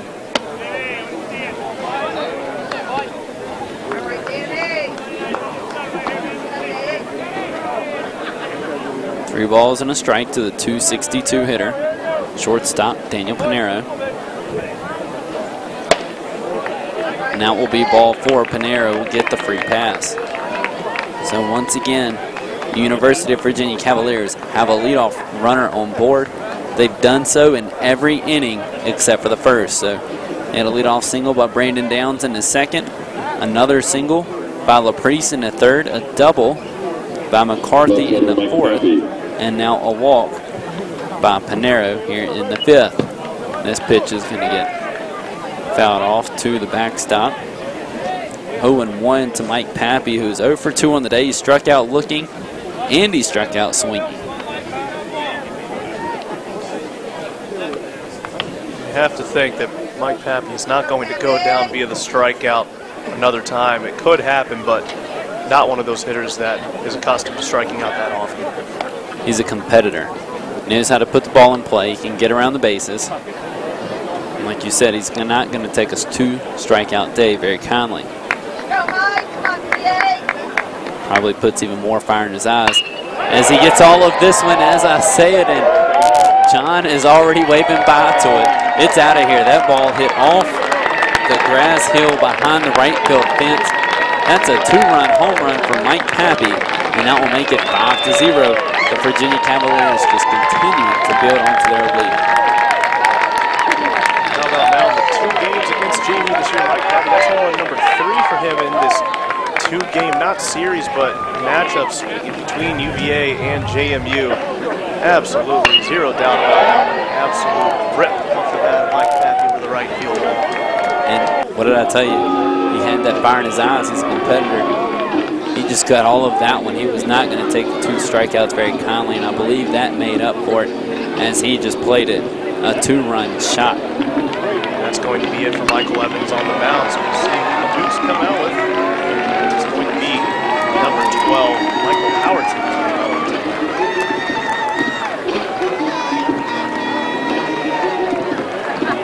Michael Howardson, an 18.32 ERA in 8 appearances. He's 1-2 on the season. He's gotten 1 start so far. He's pitched 9 1/3, allowed 18 hits, 20 runs, 19 of which have been earned. He's walked 8 and struck out 10. Opponent's hitting .400 off of Howardson. It's allowed 3 home runs, 2 doubles. He's yet to allow a triple. First pitcher he will face is Joe McCarthy. Very hot hitter. Had another 2-run shot for the Cavaliers, and he also had a double back in the 4th inning that went right back up the middle.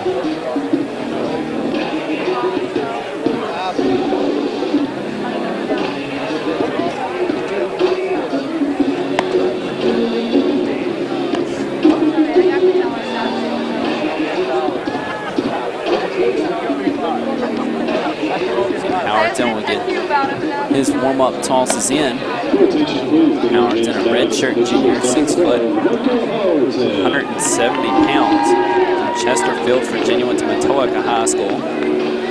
Same high school as JMU quarterback Michael Birdsong. He might have a little bit of competition this year with Vadley, the Georgia Tech transfer, coming in. Just decided he didn't like the option anymore down at Georgia Tech.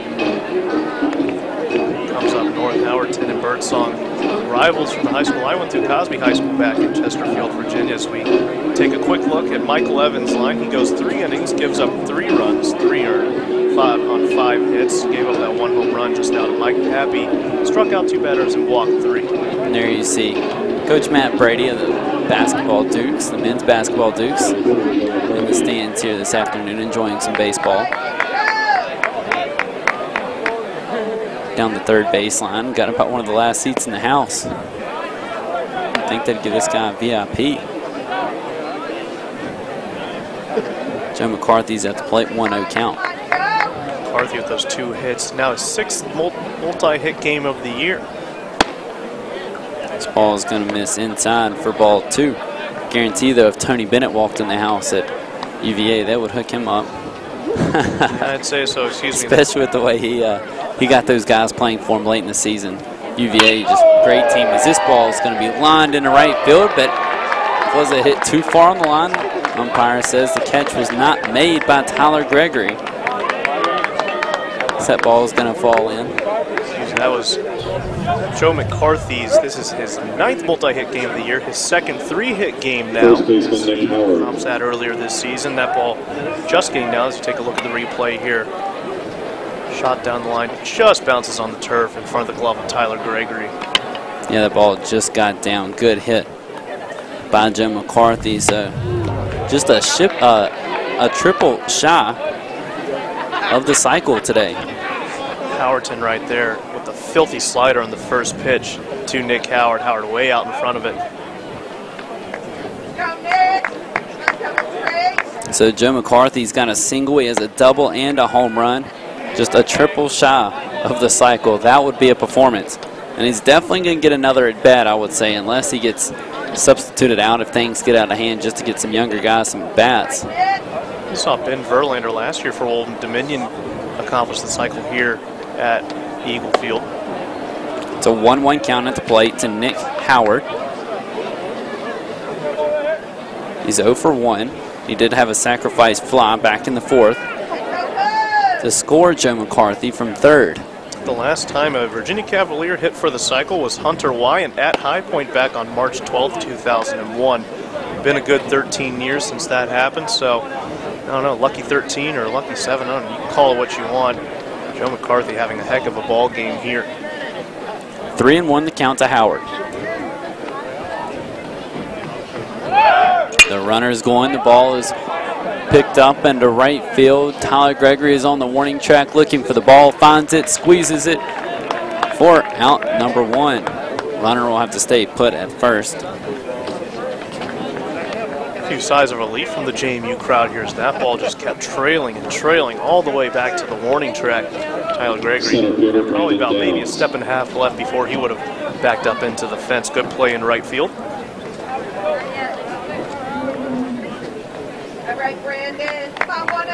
So that's Brandon Downs coming to the plate. Breaking ball. Pretty pitch, called strike. Brandon Downs singled back in the second, then was victim of a 6-4-3 double play turned by the Dukes. He was walked in the fourth, left stranded at third. Pickoff move by Howerton.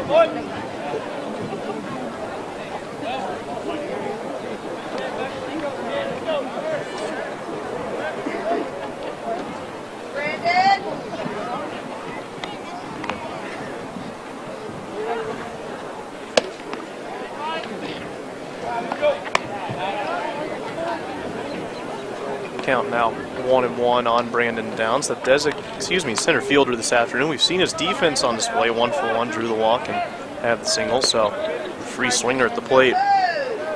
Definitely making good contact today here. And now his third at bat. Runner takes off for second, and that ball's going to pull the hole to hit and run on display. Good play there for the Cavaliers. Nice execution of the hit and run by the Cavaliers. So now they have runners on the corners with only 1 out. And the DH, Matt Theis, coming to the plate. He is over 2 on the afternoon, though. Here you see the replay of that hit off the turf, just bouncing right back up the middle. Not much Connor Brown at second base could do about it. So that's the beauty of the hit and run. You have a runner on first, and you allow him to advance to third on a shot right back up the middle, where normally you probably only got 1 base out of it. Do have runners on the corners, though, with the 1 out, and that does set up the double play opportunity if JMU can keep the ball on the ground here.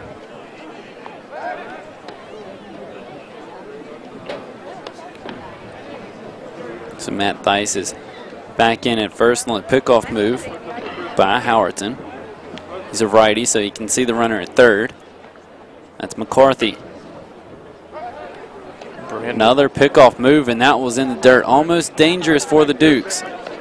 That would have got by the first baseman, Tenaglia, who did a good job of scooping it, keeping it close. If that ball would have got by, that would have been another run for the Cavaliers. They're already up 5-0. 8 hits, 3 for the Dukes, and this ball's going to bounce in the dirt. And actually, that's going to hit the batter, Matt Theis. So the runner is going to have to go back to third. That's going to load the bases, advance Downs to second.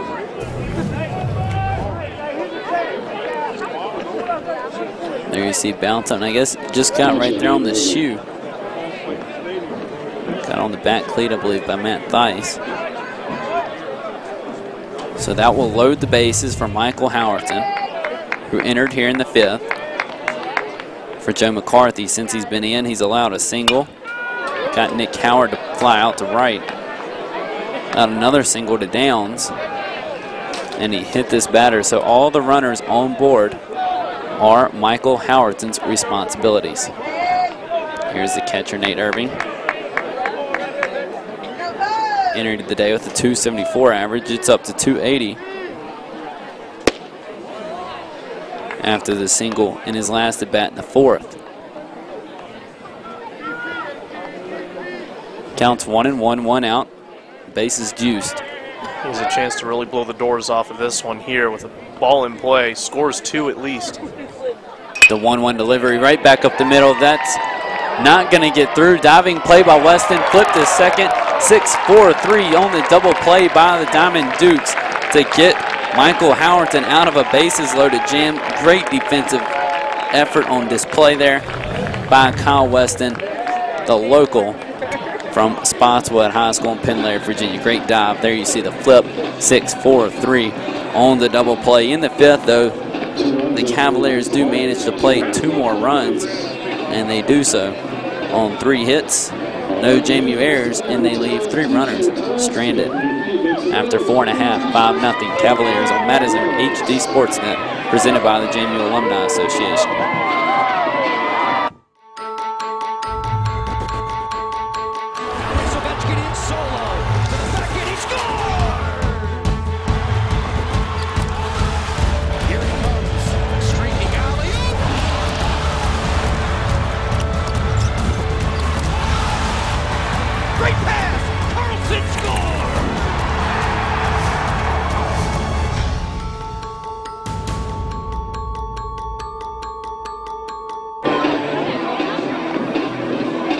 Welcome back to Eagle Field Veterans Memorial Park. Houston Stutz and John Simpson here with you on this Tuesday afternoon. I apologize, only 2 runners left on base for the Cavaliers in that inning due to the double play. So that brings the total to 6 runners left on board today by the Cavaliers, 4 left on board by the Dukes so far.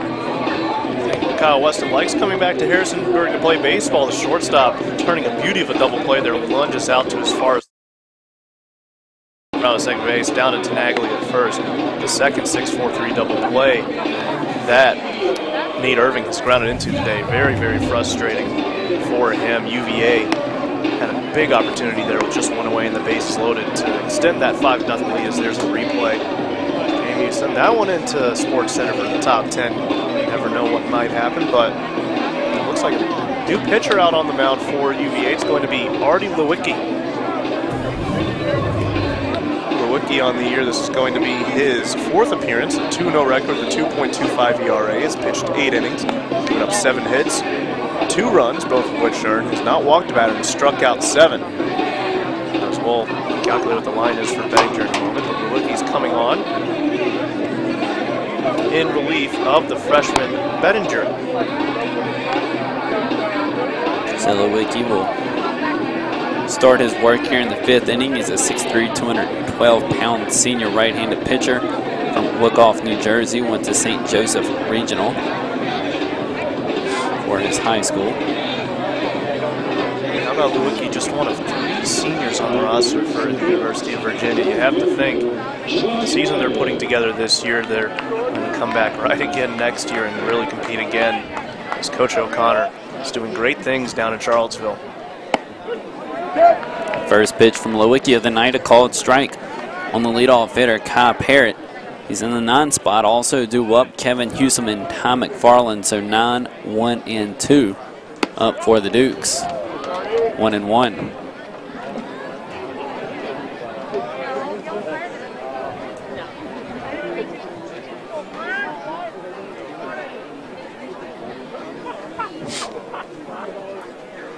There you see Lewicki, a few deep breaths. He'll come to the plate, curveball, called strike. Some beauty of a curveball there for Art Lewicki, but Alec Bettinger on the day went 4 innings, gave up just 2 hits, walked 3 batters, had 1 strikeout, didn't allow any runs as UVA still has a 5-0 lead here in the bottom of the 5th inning. Again, that box score for the Dukes, no runs, 2 hits, and no errors. Looking to change that here as the count will go 2-2. For the Cavaliers, 5 runs, 8 hits, and no errors. Both teams combined left 10 runners stranded tonight.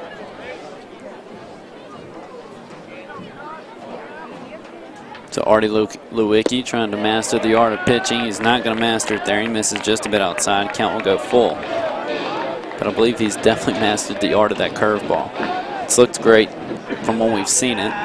The 12-6 drop starts at the 12 hand.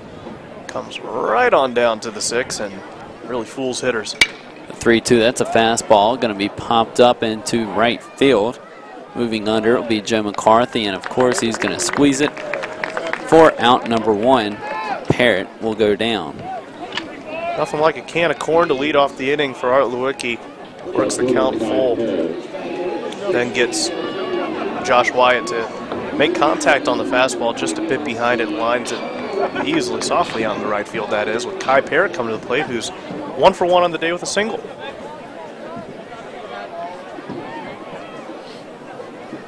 Yeah, excuse me, that was Wyatt. Further down the wrong part of my score sheet is I forgot all about Wyatt being at the plate on the throwdown to retire Tyler Gregory. So now Kai Parrott is at the plate.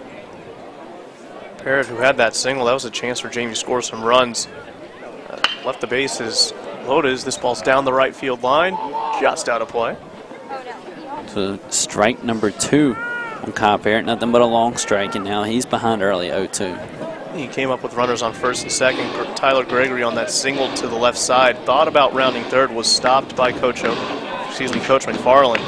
And then Kyle Weston almost got thrown out at second base because he took a big turnaround second as well, had to dive back into second. JMU leaving the bases loaded in the second inning. The 0-2. That's just hit foul down the first baseline. Count will stay 0-2 to Kai Parrott, the 9-hitter, playing left field today for the Dukes. His replacement for Chad Carroll. Chad Carroll was leading the team and was CAA Co-Player of the Year preseason. Went down with an injury against the UVA Cavaliers in the last matchup. And an injury to his shoulder. And he has not played since. Should be eligible for a medical redshirt as the count would go 1-2, which would be good for the junior. Also has a younger brother, a sophomore on the team, Tyler Carroll, both from Oakton, Virginia, went to Oakton High School. This ball is going to miss in the dirt as well, 2-2. If JMU could get some runners on and in scoring position, would not surprise me for McFarland to throw Tyler Carroll out there. He's a speedster around the bases, good base runner. See him a lot in some pinch running situations. Scored the winning run in the walk-off against UNC Wilmington in the bottom of the 9th. Big cut, swing and a miss. Kai Parrott will sit down. 2 gone here in the 5th. Take a look. Kai Parrott was definitely fooled, but tried to give it the biggest swing he could. Here's the pitch from Lewicki. Curveball. Dips under the bat just like a rock falling into the water. Just sinks before you know it. You see him as he walks off. Man, what a pitch. Just the look on his face. Swung right through it. It's the first batter fanned by Artie Lewicki, who entered here in the 5th. He's retired. 2 batters. First to his face. Kevin Hewson will step in and try and change that trend. He's behind 0-1. But now he's going to go even 1-1.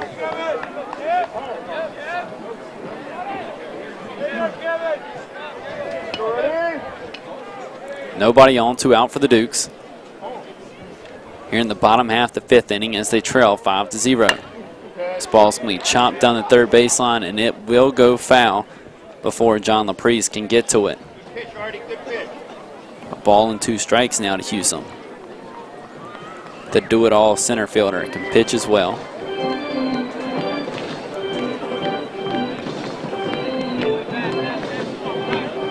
He was able to get some hits, help his own calls, and come in the top of the 9th.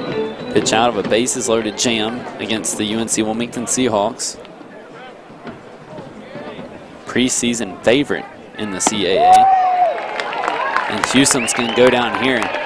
Back-to-back strikeouts for Artie Lewicki. As he sits down, Kevin Hewson, strike 3, swing and a miss. So it's a 1-2-3 inning for Lewicki as he comes in the 5th. No runs, no hits, no errors, and no one left on base for the Dukes. After 5 full, it's 5-0. The Cavaliers over the Dukes on Madazone HD Sportsnet, presented to you by the JMU Alumni Association.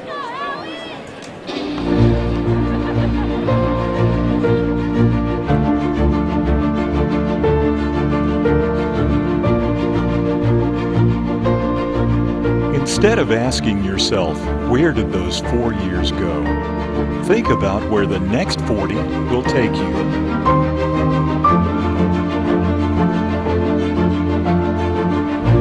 Be involved at Madison. Dukes from day one, alumni for life.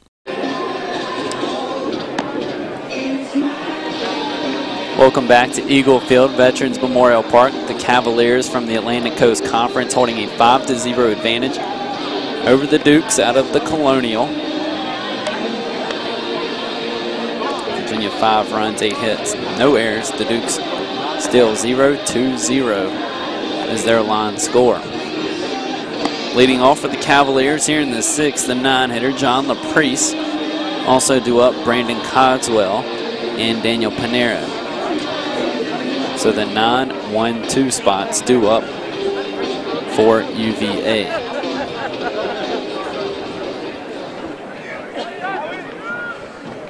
UVA put 2 runs in the first. It was a 2-0 ball game. They added 1 in the 4th and 2 more in the 5th. The Dukes have been blanked all the way. First pitch of the inning from Howerton. It's going to be a ball to LaPrice. Talked about how JMU in this series, it's been a few years since they won their last game against UVA. It's going to be ball 2. Been since 2007 since the Dukes have got a win. That's their last win against a top 10 ranked team as well, as the Cavaliers were ranked number 3. In that game, it was a 14-inning game where JMU came out on top 7-6, a real thriller just about 6 years ago, and great game to watch. If you were there to watch that one, UVA leads the all-time series 38 with 38 wins, 24 losses, and 1 tie. The 2-0 was able to find the strike zone at the knees, and the 2-1 is going to miss well outside, 3-1. And even last year, I thought JMU might have a chance. They went up 6-5 in that ball game back at Davenport Field last year. Ultimately wound up losing 6-8. That one was rocky back up the middle. Looked like it was off the shoulder of Michael Howerton. And once again, another ball hit right back up the middle at a JMU pitcher. Howerton, he ended up on the ground, was able to hop right back up. But that's going to be, once again, another leadoff base runner with the single up the middle by LaPrice. Let's see if we can get another look at it on the replay right now. Didn't go over his shoulder, just right over the glove, as it turns out. Scared the daylights out of Howerton as he exhaled a deep sigh of relief, saying, oh boy, everything's still intact. We're good to go.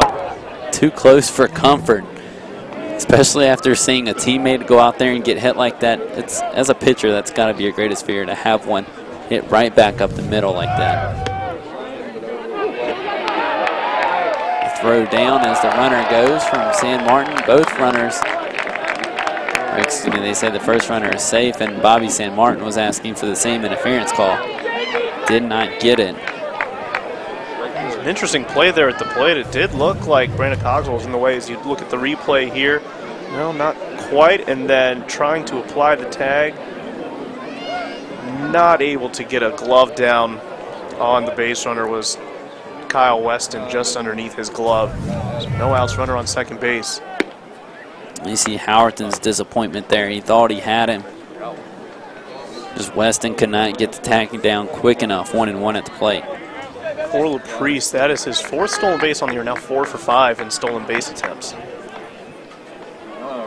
So that's LaPrice right there, number 2 in the bottom of your screen. So that one's up and in for ball 2.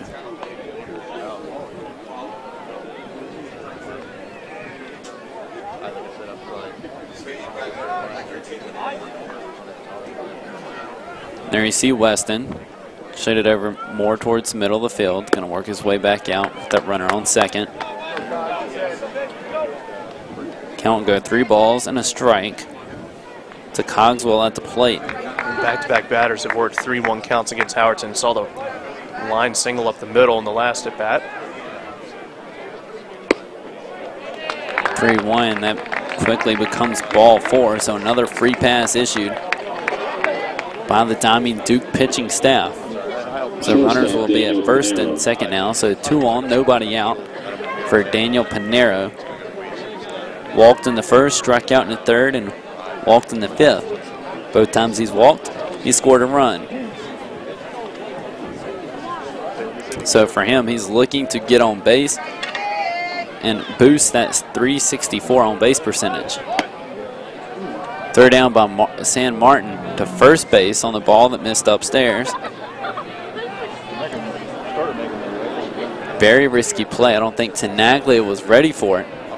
Looked a little surprised when the ball came in. We've seen UVA try to drop down a sack bunt earlier in the ball game. Matt Theis fouled one out to Matt Tenaglia at first on the bunt attempt. He shows bunt, pulls back. That's ball 2. Good eye by the freshman Pinero at the plate. Runners in scoring position. He's hitting .315 this year. Or excuse me, 200. With runners on board, he's hitting .315. He went 3 for 4 in the first contest against JMU. 0 for 1 today officially. Tries to put the bunt down. It's going to go foul for strike 1.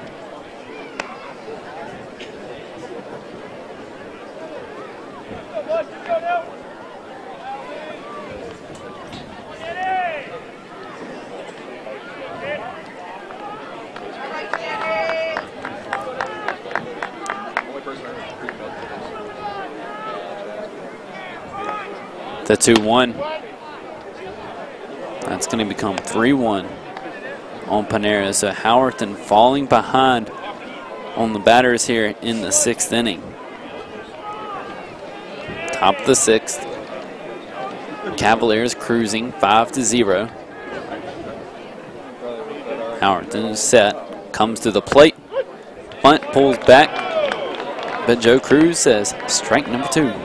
Count goes full. Houston, when UVA gets their first runner on base 5 of the 6 innings they've been to the plate so far. For JMU, you lose control of the ball game in that sense. It's really tough to come back from moments like that. Howerton escaped the bases loaded jam last inning with a double play. Offensively, it just puts so much pressure on the pitcher when you can get that base runner on. Count will continue to stay full.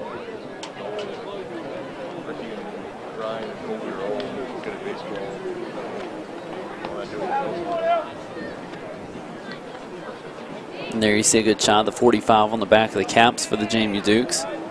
Represents the 45 seasons that JMU Baseball has been here. The full count, payoff pitch, it's going to be ball 4. Bases are loaded once again for the Cavaliers. There is action in JMU's bullpen. Looks like a lefty down there. Going to have a coaching visit to the mound. Back-to-back innings, UVA has loaded the bases here with that 5-0 lead. They score any more runs, it's going to be a very, very daunting task for JMU to overcome. And that is going to do it for Michael Howerton, who entered in the 5th. He didn't even make it around the lineup completely, as Spanky McFarland's going to call to the new pitcher before Mike Pappy steps up. He hit a 2-run shot back in the 5th in his last plate appearance to score him and Pinero. And that's what turned it into a 5-0 game. Those are the 2 runs scored back in the 5th. And it was right after that home run that Howerton entered.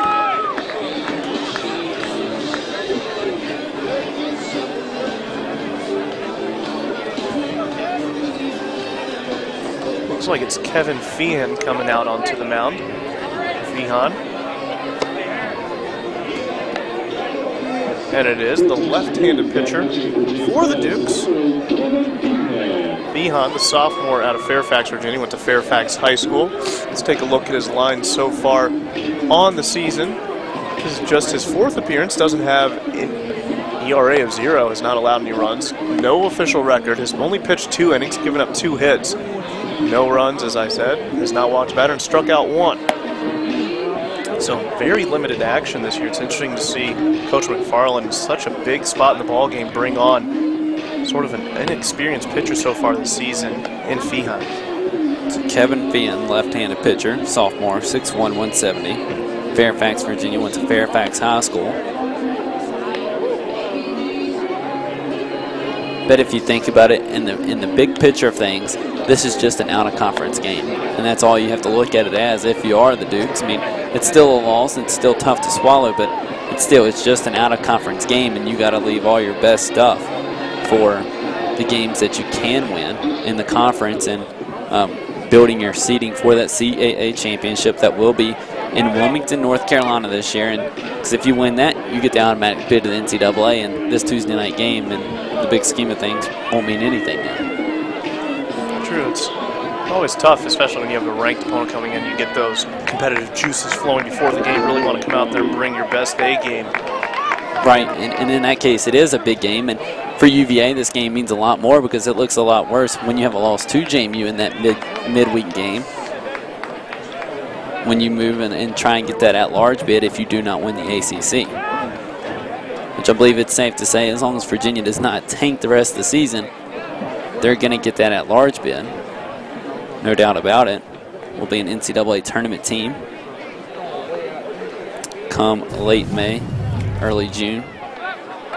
Trying to get back to the College World Series, and there you see the blast earlier by Pappy over the right field fence, and right off the hill that leads to Route 42 behind Eagle Field. And Michael Howerton did just go that one inning officially. All the runners on base are his responsibility. Gave up 3 hits, walked 2 batters, did not strike anybody out.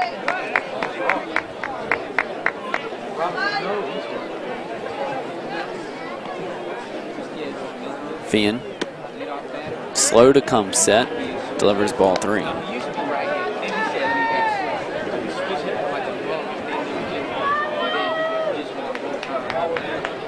Even if Mike Pappy draws the walk here, this would be his 3rd RBI of the ball game.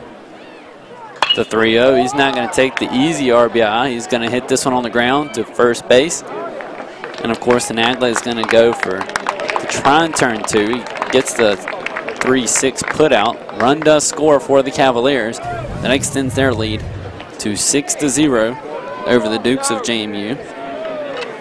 Brandon Cogswell will advance to 3rd on the play. Pinero was retired at 2nd, 3-6. And Pappy will reach on the fielder's choice. And the whole reason that was not a double play is Pinero's slide. He did a great slide to break up the double play at second base. Clean, but a great slide.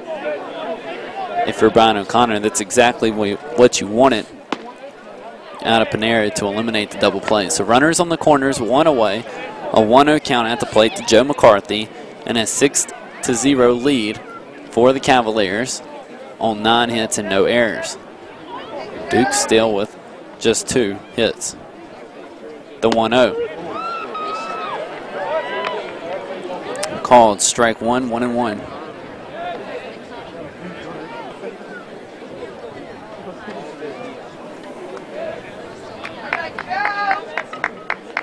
So Poppy did get his RBI though. His 3rd RBI of the game as LaPriest came in to score on his fielder's choice. That run will be charged to Michael Howerton. The only runner still left on base that is his responsibility is at 3rd, Brandon Cogswell.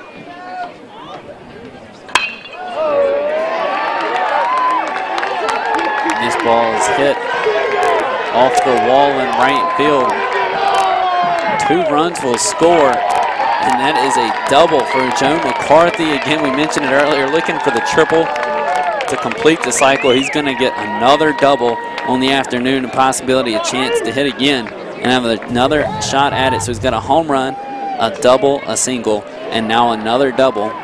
As you see that ball, it falls in right field and goes off the wall as Tyler Gregory chases it down, and he thought about going 3.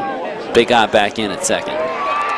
Just nice line shot right over the second baseman of Connor Brown. Something about playing here in Harrisonburg really piques Joe McCarthy's interest, really seeing the ball well this evening.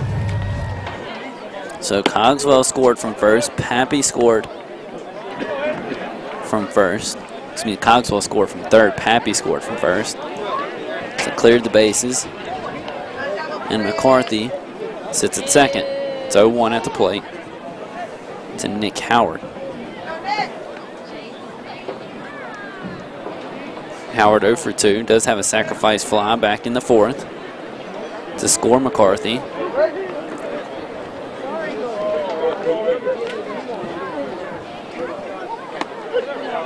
He's looking to collect another RBI here, but he's in trouble, 0-2.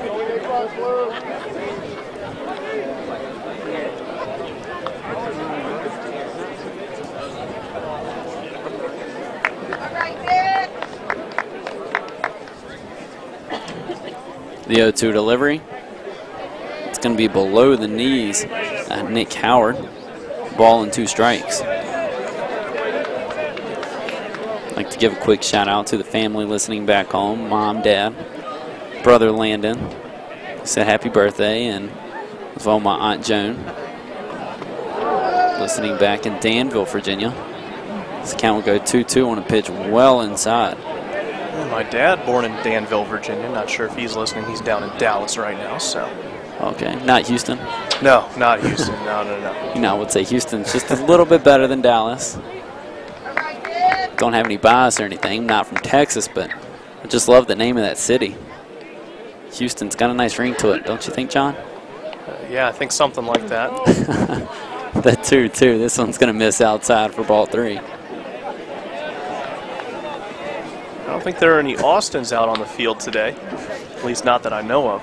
No Austins out there. Well, UVA has Austin Young on their roster, senior. Well, we do have a cameraman named Austin out there, though. There we go. No Austins for JMU player-wise. This ball is lifted into right field. Coming in is Tyler Gregory, and he's going to make the snag for out number 2.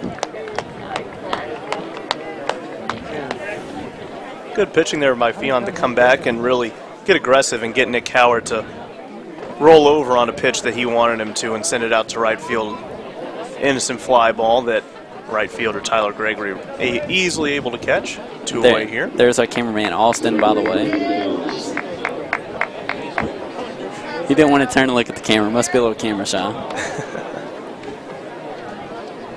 So 2 away as Brandon Downs will now step into the batter's box.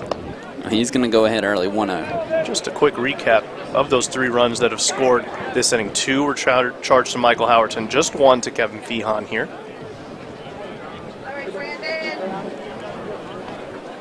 There you see McCarthy at second with his lead, and this ball is, as well as you can see, in the turf. 2 balls, no strikes.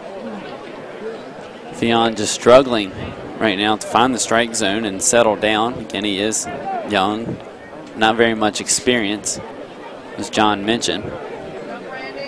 But no better way to, if you want to be the best, you got to beat the best. Come out, get some experience against the University of Virginia Cavaliers, and certainly doesn't get any easier with William & Mary coming to town with Michael Katz, a heck of a hitter for the Tribe. And that game will be brought to you here, free, live video on Madison HD Sportsnet. Myself, John Simpson, will be here with you Friday and Sunday. There will be no coverage of the Saturday game here on Madison, but again, Friday and Sunday, we do have that coverage for you. Kurt Dudley, once again, going to be out of town, so he's going to be absent from the press box here in Harrisonburg as this ball is deep into right field, foul territory. Can't see if the catch was made from our angle. They have that blinding black material, and the catch was not made. Count will go full, 3-2. Big pitch here in this situation for the young pitcher, Kevin Feehan, sophomore out on the mound. 8-0 lead for UVA right now. Just trying to get out of the inning and get his team back in the dugout and get some bats to the plate and get some opportunities that way. The 3-2, that's going to miss outside. Ball 4, another free pass allowed. Brandon Downs is the latest captive of that, so he will move to first base. McCarthy still at second base. There are 2 outs here in the inning. UVA Cavaliers have already put a 3 spot up.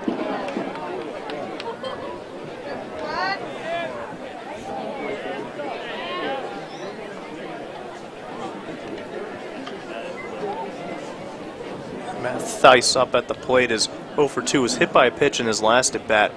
8th batter that UVA has sent to the plate here in the top of the 6th inning. They've almost batted around the lineup. The last 3 innings, they said 7 to the plate in the 4th, 7 to the plate in the 5th, and now 8 in the 6th. That's sending a lot of batters to the plate. That makes it very tough on the JMU pitching staff. And all of these counts are going fairly deep. UVA has been very patient, taking the walks when they can get them, swinging at the strikes when they get them. Certainly not stepping up and just swinging away at the first pitch by any means. This count is 1-0. Swings at the second pitch of the bat. It's hit on the ground to second baseman Connor Brown. He makes the routine play to Matt Tenaglia at first base. 4-3 on the putout. And a long top of the sixth comes to an end, and the Dukes will head back to the dugout, but not before the Cavaliers put up 3 runs on 2 hits. No JMU errors, and 2 runners are left stranded on base. After 5.5, the lead is extended to 8-0. UVA on top, continuing to cruise over the JMU Duke. Madison HD Sportsnet, presented to you by the JMU Alumni Association.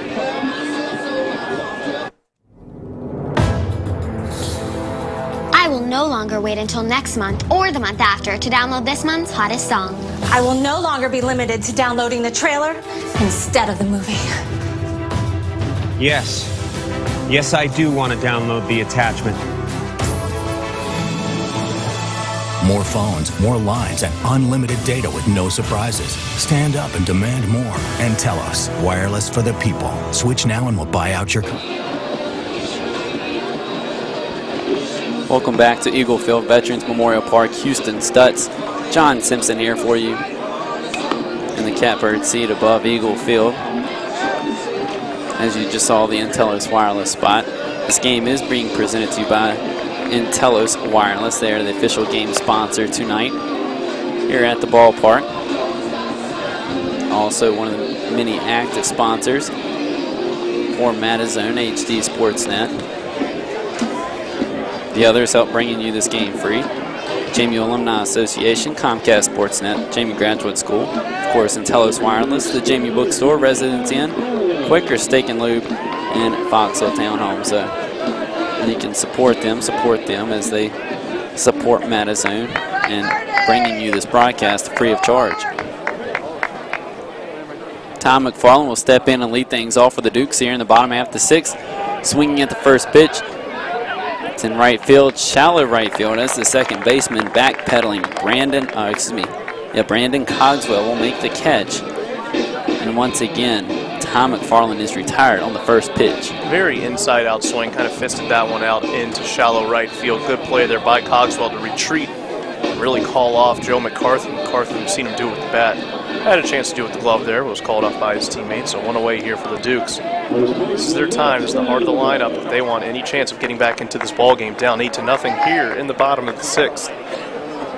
Yeah, exactly. They have to start making some noise now. Quickly running out of time. Matt Tenaglia, the 3-hitter, will step in. Missed a few games due to injury earlier this year. Back in the lineup, though.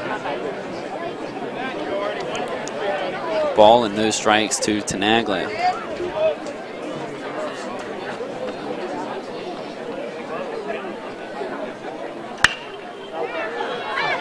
This ball's lifted up and out of play. 1-1. We talk about missing time to injuries. The Dukes, headlined by season CA Player of the Year, Chad Carroll. He's out for the remainder of the season. Shortstop Kyle Weston and the outfielder Kyle Parrott. Each missed the entire St. John series after colliding in the Cornell series. Weston returned for UNC Wilmington. Parrott, he returned at Virginia Tech. As the count will go 2-1. Matt Tenaglia, as I mentioned, he missed the series finale at St. John's and the entire series against UNC Wilmington, while Mark Guntz had to be scratched late from his Friday start in St. John's. And he appeared Sunday instead, and Connor Brown, he's missed 4 games early as well. So a lot of players missing time for the Dukes. It's been a struggle. But still continuing to battle. 3-2 in the CAA is not bad. They did pick up their first series win last weekend against the Hofstra Pride as this count sits full to Tenaglia. Excuse me, it's 2-2. You just heard the big boom hit somewhere in the stands. Talk about JMU having to battle. They're in one heck of a contest here, being down by this many runs in this portion of the ball game. Not in panic mode yet, but you definitely want to get aluminum on leather here on the rawhide as baseball coming Matt Tenaglia's way with the even count. 2-2. It's in the dirt. They say he went around. Very bad pitch. Didn't look like he went around from here. On plate umpire Joe Cruz says yes. That's strike out for Matt Tenaglia. That's the third for Artie Lewicki. This is just the 5th batter that Lewicki has faced. This is the 6th right here. 3 strikeouts and 5 batters. That's efficiency right there. Efficiency, but that pitch wasn't as efficient as the rest. Misses outside for ball 1.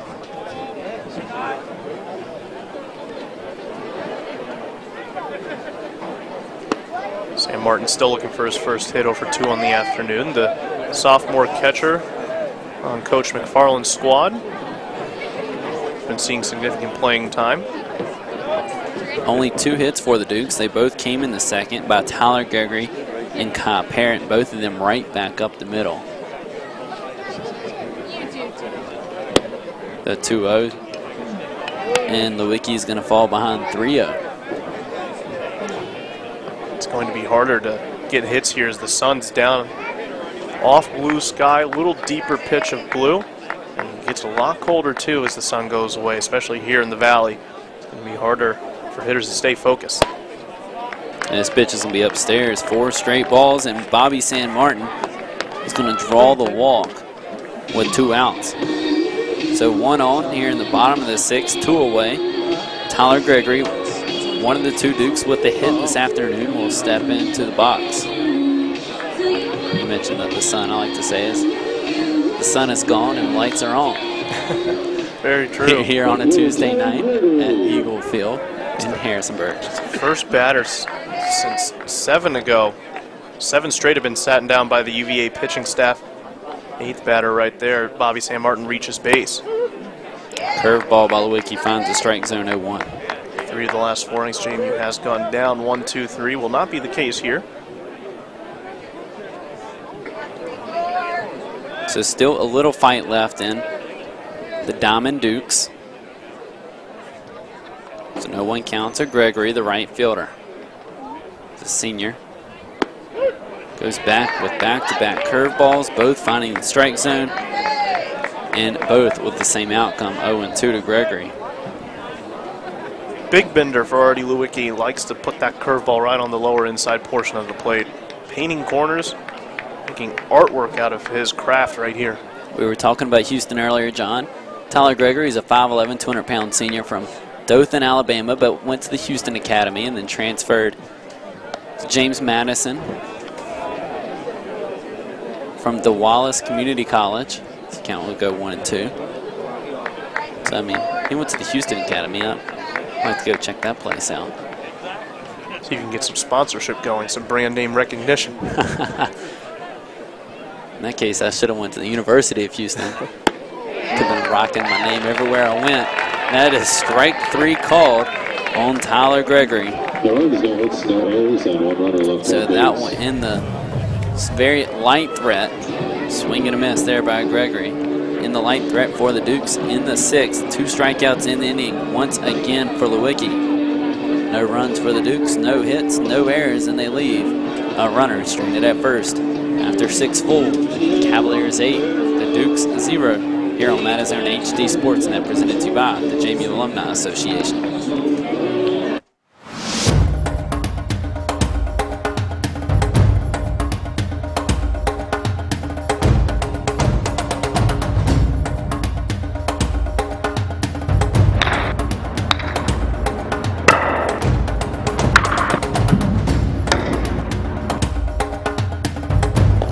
Duke Dogs just warming up.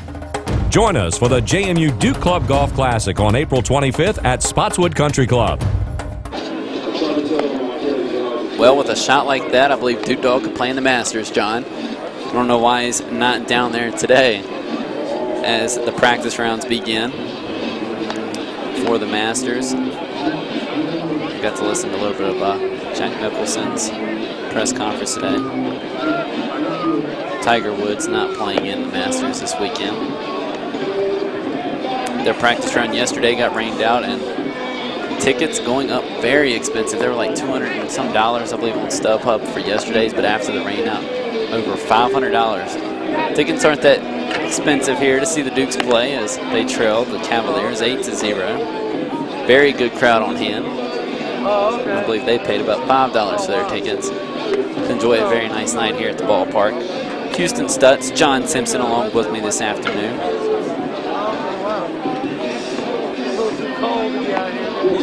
Talk about ticket prices. It seems like a lot of the JMU crowd has exited stage left and right as JMU trails by 8 runs, as you mentioned, Houston. A lot of orange and blue still left in the seats. Charlottesville not too far down the road. A lot of fans of the Cavaliers traveling to see their team play. UVA has made good profit this year, once again selling out season tickets for the Cavaliers baseball program.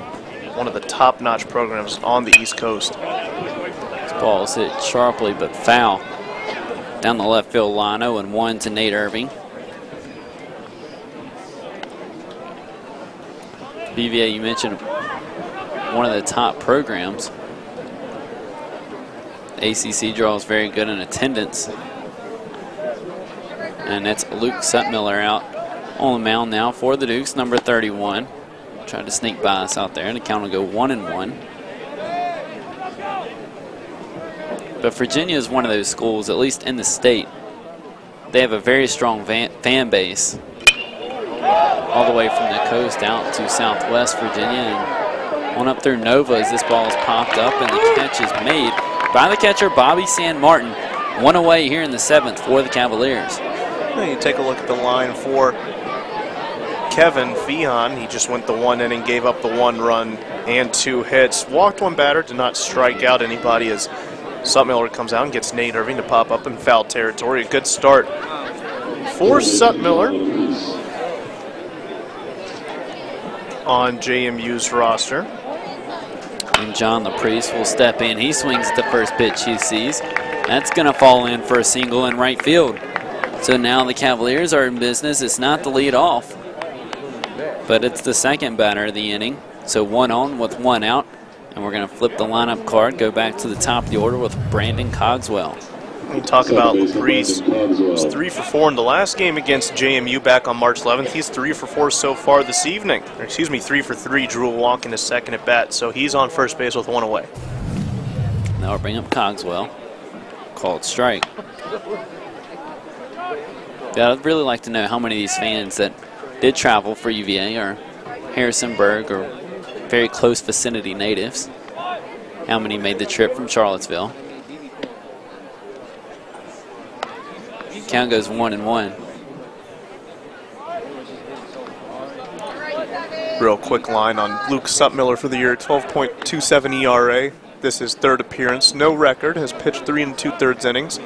Now 4 officially. He's given up now 6 hits, 5 runs, all of which earned, has walked 3 batters and struck out 3. He is a redshirt freshman from Chesapeake, Virginia, went to Great Bridge High School. And he's going to deliver ball 2 and fall behind 2-1. Sutmiller stands at 6'4", 220 pounds. Again, a righty, redshirt freshman from Chesapeake. Paints the outside corner, 2-2.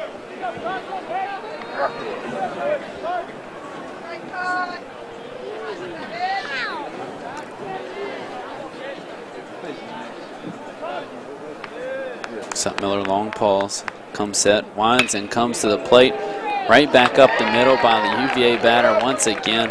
This time it's Cogswell, and that's going to be back-to-back singles to put runners on first and second with 1 out here in the top of the 7th. Good piece of hitting on a 2-2 count. Pitch low in the zone, but driven right back up the middle by Cogswell. Came into the ball game hitting .298.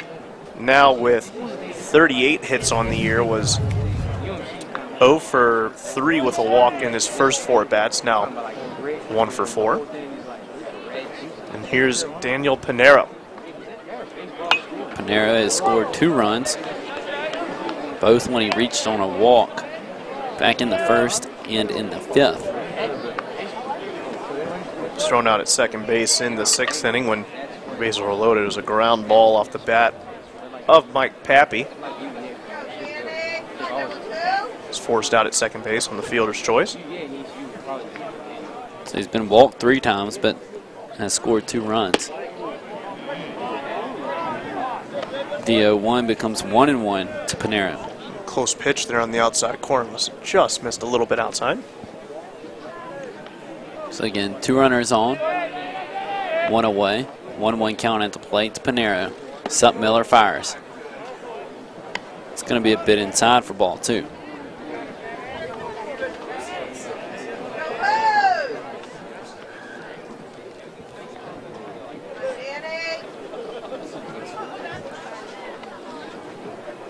Two-one delivery. This ball is turned on, and it's going to be fouled on the right field line. 2-2. Back-to-back batters have drawn 2-2 counts against Miller out on the mound. We saw Brandon Cogswell drill one back up the middle. We'll see what Panero has in store for us here in this at-bat. 2-2 from Miller. That's going to be another base hit through the hole on the left side. They're going to hold the runner at third to load the bases. And that will bring up number 38, Mike Pappy. Back-to-back-to-back singles for the Cavaliers, and now the second at-bat for Mike Pappy, who was up last inning with the bases loaded. He's coming up again, grounded into a fielder's choice. That ball into third base, he turned to second. Struck out his first 2 bats, drilled a 2-run home run in his third at-bat, and that fielder's choice in his last one. So officially 1 for 4 on the afternoon. First pitch here is going to be in at the shins. Keep saying afternoon, it's almost dark out now into the evening here at Eagle Field at Veterans Memorial Park. It's certainly into the evening. First pitch was at 6 o'clock. Now at 8:15 as it's 1-1 to Pappy. Still in top of the 7th. JMU just trying to get to stretch time here. The 1-1. Miller is going to bounce it into the mitt of Bobby San Martin, who does a good job of keeping it in front of him. 2-1.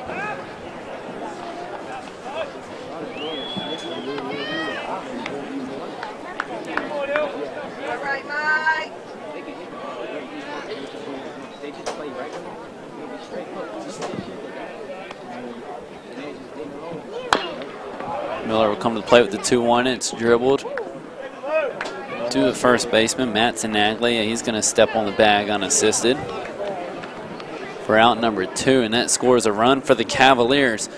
That ups their advantage to 9-0 as Abrice will advance from third to score, and Pappy will get another RBI in the afternoon. Another fielder's choice. He's getting those RBIs any way he can, helping the team out. Are 2 away now with those runners on second and third base, and guess who's up? Joe McCarthy still looking for that cycle. 4 for 4. It's a single, 2 doubles, and a 2-run home run. Might as well at this point just put him on first base and not risk any more damage. Dukes are going to pitch to him. It's 1-0. San Martin will get back down in his stance. Gives the sign to Miller. Comes set. Fires to the plate. Paints the outside corner. 1-1. Not shying away from the right fielder here in this at-bat are the Dukes. Coach McFarland saying, take it to him, see what he can do, see if he can go 5 for 5. It's the first 4-hit game on the season for McCarthy. And this one's going to be hit on the ground easily to Kyle Weston, and he makes the throw across the diamond.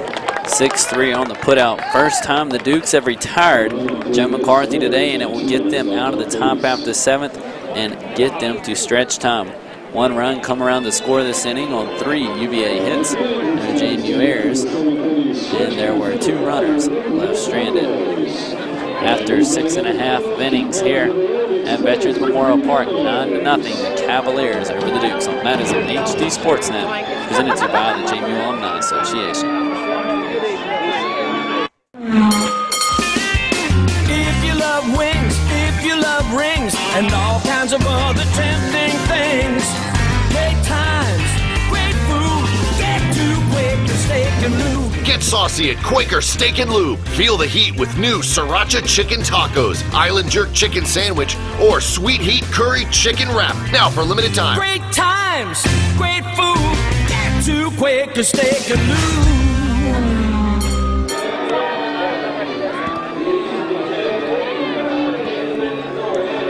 Welcome back to Eagle Field, Veterans Memorial Park. 9-0, the Virginia Cavaliers continuing to dominate the James Madison Dukes here this afternoon. Cavaliers entering the night as #1 in the country, 27-5 overall, 12-3 in the Atlantic Coast Conference, while the Dukes are 11-17 this year, 3-2 in the CAA, and just continuing to battle. And it looks like the Virginia Cavaliers are going to have a new catcher. It's going to be Robbie Coman. He's also a pitcher, but he doesn't come in and catch here. He's 6'1", 195-pound sophomore from Lake Worth, Florida. Went to Park Vista High School. Once again, that is Robbie Coman. Should take over for Nate Irving in the batter's lineup as well. Irving was in the 8th spot in the lineup, was due to bat 4th next inning, pending UVA got that deep when the top of the 8th rolls around. This ball is lifted into the infield. The third baseman is calling everybody off, and John LaPriest will make the grab for out #1. UVA and JMU both error-free this afternoon. We talked about how UVA just 17 errors on the year. Good for a 986 fielding percentage. Something that you pride yourself on if you're a baseball team is defense, because that keeps you in the ball games. Dukes have had 47 errors this year, while their opponents have only 32. That's good enough for a 969 average. But the Dukes, again, the top, or at least at the top, they're #2 in the CAA in just about every batting category. As this ball is sent into right field, easy catch for Joe McCarthy, 2 gone. Seems after that second inning when JMU had the bases loaded, the balloon has deflated on the offensive side of things. They really just out of funk, out of rhythm, out of sync. All 3 of those phrases apply to what has happened to the JMU offense here today against the Cavaliers. And that was Kyle Weston that flew out. So Josh Wyatt, the DH, will step in, #8 hitter. Counts 0-1. Yeah, the first inning, the Dukes left a runner stranded. The second inning, as you mentioned, they left the bases loaded.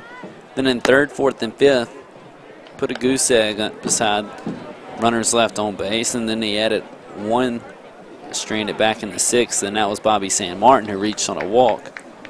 As the count goes 0-2, so Artie Lewicki looking for another strikeout. He's not going to get it here, as that one's just below the knees of Wyatt.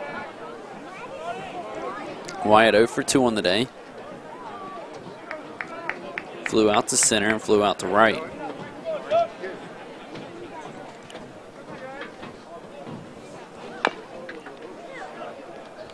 The 0-2, that's going to be fouled away. Josh Wyatt not going down quietly, gets down 0-2, lets a ball go by for ball 1, and then decides to foul one off there. Good piece of contact there. Staying alive here, JMU down by those 9 runs here in the bottom of the 7th. The time is running short on the Dukes if they want to make a comeback. They have to mount the comeback immediately. It's where past stretch time here in Harrisonburg, bottom of the 7th. Ball and 2 strikes after that foul ball.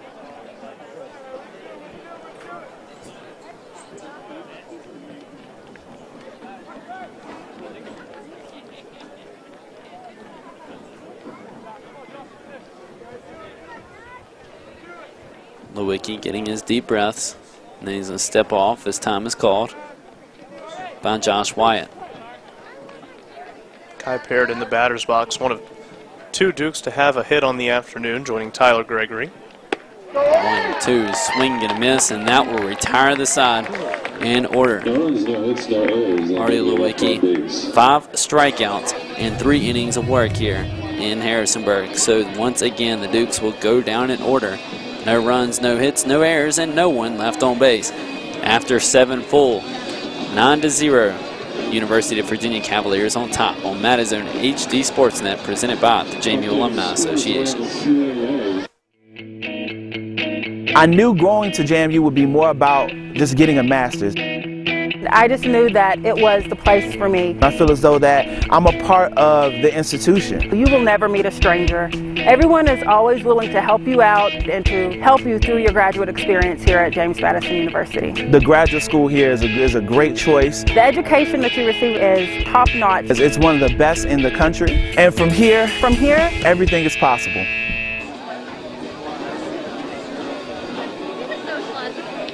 Welcome back to Eagle Field, Veterans Memorial Park. It's, well, John, not as packed as it was earlier. Partly due to the play by the UVA Cavaliers. They've been dominating the Dukes this afternoon. On the diamond, 9-0. Cavaliers have 9 runs on 13 hits. They have left 10 runners stranded, while the Dukes have no runs on just 2 hits, both coming in the second inning. And they have left 5 runners stranded. So far, both teams, no errors. Great defensive performances by both teams. It's just been a little bit tougher for the Dukes to catch up with the fantastic UVA pitching. Yeah, UVA, one of the top staffs in the country, even as young as they are, so composed on the mound. You have this coaching staff that really knows how to develop players and give them the tools necessary to become really superstars on this team, and you've certainly seen that. The Cavaliers just blanking the Dukes so far through 7 innings. The 8th inning is underway with that ball away and in the dirt by Suttmiller. It's Kenny Towns is now at the plate.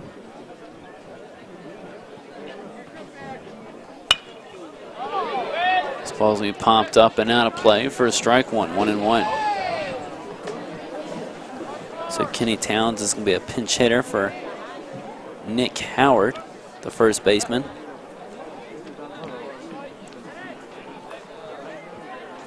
Howard was 0 for 3 on the day, had a sac fly that accounted for 1 run back in the 4th inning that scored Joe McCarthy. Count goes 1-2 to Kenny Towns, the .216 hitter. He's hitting .429 in the leadoff spot this year.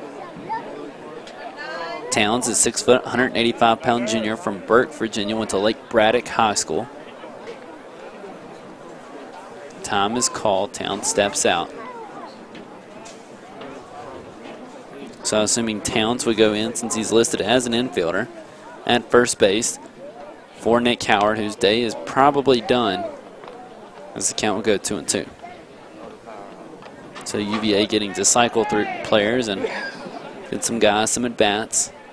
A new catcher behind the plate as well for JMU, Chris Hansen. So I guess that means Bobby San Martin's day is done as well. This ball's lifted into foul territory on the right side, and the catch is made by Matt Tenaglia, 1 away here in the 8th.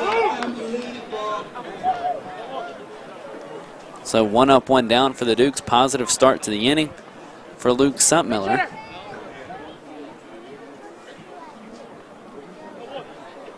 And number 16 will now come to the plate rather than Brandon Downs. That's Robert Benny, 6'2", 210 sophomore from Stroudsburg, Pennsylvania. Went to Stroudsburg High School.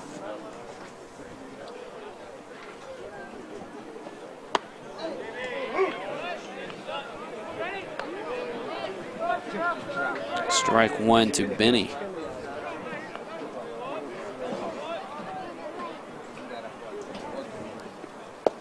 The 0-1 low and away. Good trap there by Hansen. 1-1 with 1 out. Nobody on. Top of the 8th. Cavaliers leading 9-0. The 1-1. Swing and a miss. Ball is low. That's strike 2. I'm not sure if that ball actually hit the bat or if it just bounced off the dirt. And take a look at Robert Benny, who on the year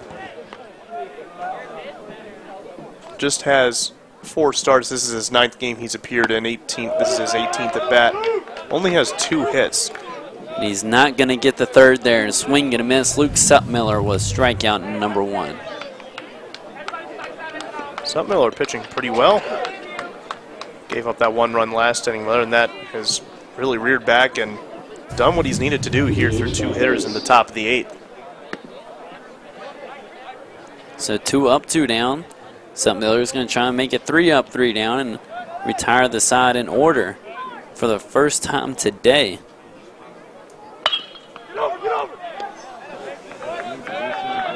And that's going to be an easy unassisted put out from Matt Tenaglia, and of course they do so. 3 up, 3 down.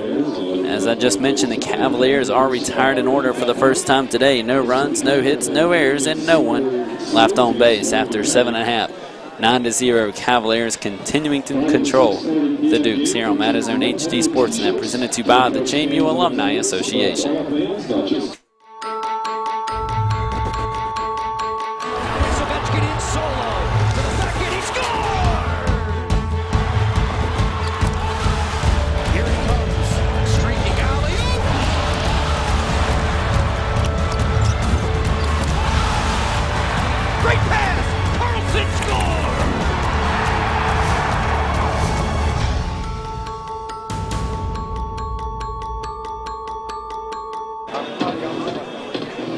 Welcome back to Eagle Field, Veterans Memorial Park. Houston Stutz, John Simpson here with you on this Tuesday afternoon here in Harrisonburg as the JMU Dukes are trailing Virginia Cavaliers 9-0, looking to mount a comeback here when they come to the plate. For the bottom half of the 8th inning, Kai Parrott, one of 2 Dukes with a single this afternoon, will lead things off. Then back to the top of the order with Kevin Hewsome and Ty McFarland. Virginia sent all new hitters to the plate, and their turn in the 8th. We'll see if the Dukes make any changes. We got Whit Mayberry coming out onto the mound for the Cavaliers to replace Artie Lewicki, who in 3 innings had those 5 strikeouts, did not give up any runs or hits. Absolutely dominating the UVA pitching staff has been today against the Dukes. Lewicki just gave up that 1 walk back in the bottom of the 6th inning to Bobby San Martin. Now in the bottom of the 8th, JMU almost down to their last straw here if they want to make a comeback.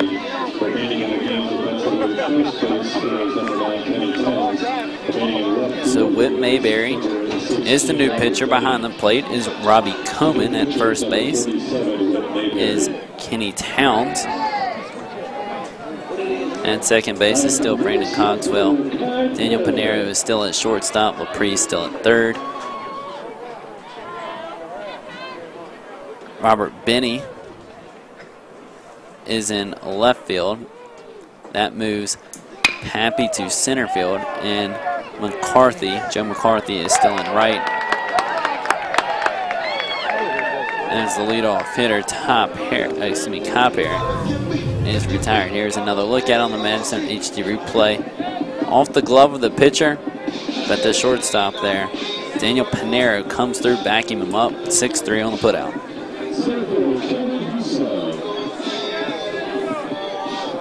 So many substitutions going on right now. It's tough for us to keep up sometimes, doing the best we can. Mayberry out on the mound. This is his 15th appearance on the year. This one is popped into shallow right field. Should be easy play for second baseman for UVA, Brandon Cogswell, and it is. 2 quick outs here for the Dukes as Mayberry to finish that thought. 3-1 on the year in 23 2/3 innings pitched, giving up 17 hits, 9 runs, 7 earned.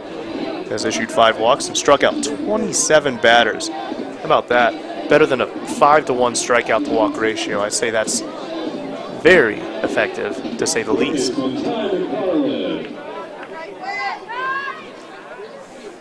I think I'm all caught up on the changes as I read them off to you. 0-1 now to Ty McFarland at the plate for the Dukes.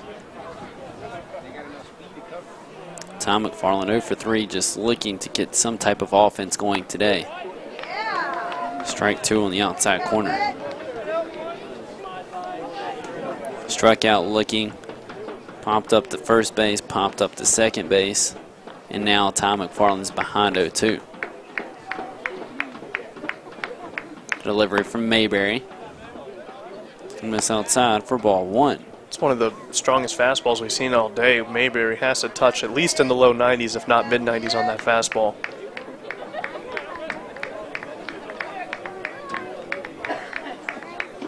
The 1-2. This ball is chopped. It took a high bounce, but it is fielded by the first baseman, Kenny Towns, and he's going to flip to Mayberry, covering first. 3-1 on the putout, and the Dukes will go down the same way the Cavaliers did in the top of the 8th, in order. 1, 2, 3, no runs, no hits, no errors, and no one left stranded after 8 full. It is 9-0 to Virginia Cavaliers, leading the James Madison Dukes as we enter the top of the 9th when we return here on Madison HD Sportsnet, presented to you by the JMU Alumni Association.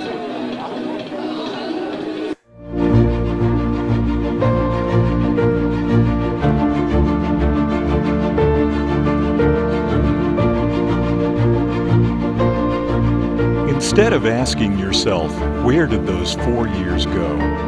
Think about where the next 40 will take you.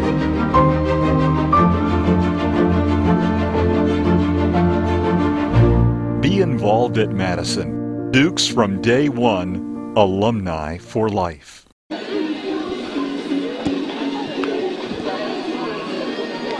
Welcome back to Eagle Field, Veterans Memorial Park, where the Virginia Cavaliers are continuing to lead the Dukes 9-0.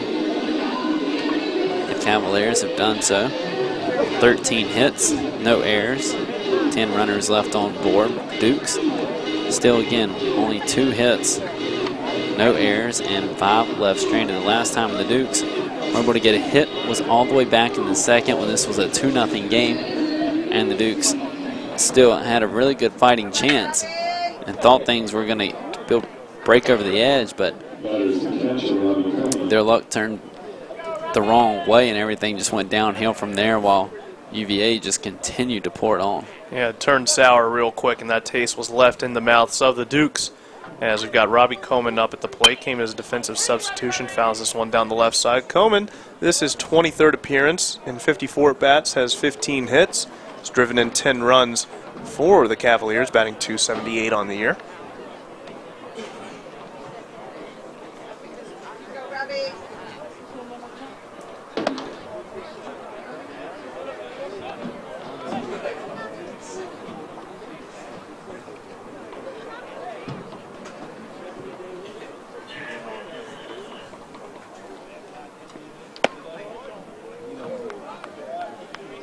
Count go 2 balls and a strike.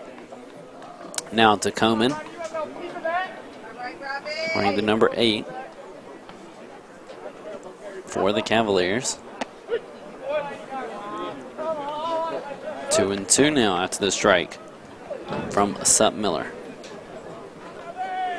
Sup Miller has arguably been the most consistent pitcher on the mound for the Dukes this afternoon, he and Fehan. Tough play at second. What a slide there by Connor Brown. Play by Connor Brown. Like you said, what a slide on the field turf there. He can cover everything. And here's another replay. Let's watch it here in HD. Here you see Connor Brown ranging to his left. Nice slide. But the catch cannot be made by Tenaglia. So that will allow the runner to reach. We'll see who they roll. If they roll that a hit, they do roll that a hit. So no error on the play by Matt Tenaglia.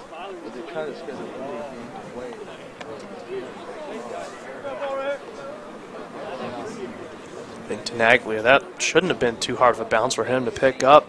Not sure if he misread it or not, but it's tough to say that that runner now belongs to Sup Miller on a play like that after he had pitched brilliantly in that at-bat. So 2 balls and no strikes. Now it's the man at the plate. That's ball 3. You hate to see it, but sometimes that rattles a pitcher's confidence. You get those little tiny things moving around in your head, things that shouldn't be in there, especially while you're out on the mound. Sup Miller behind 3-0. Especially when it goes through your head that he probably shouldn't be there. And that's ball 4, so that will walk the bottom of the order, John LaPriest. So he gets a free pass. Runner is now on first and second. Coleman at second, LaPriest at first. And a pinch hitter coming up, Tony Butler. So Tony Butler will come up rather than Cogswell. Tony Butler wearing the number 5. 6'1", 185-pound freshman from Sun Prairie, Wisconsin, went to Sun Prairie High School, and he's behind 0-1. This is just the 6th game that Butler's appeared in. Doesn't have a batting average yet. He's 0 for 7 on the year, but does have 1 RBI.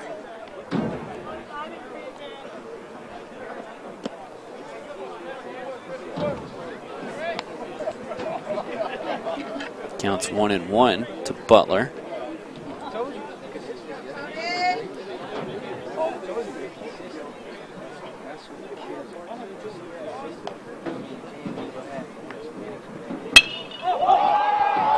Ball's lifted to the right side.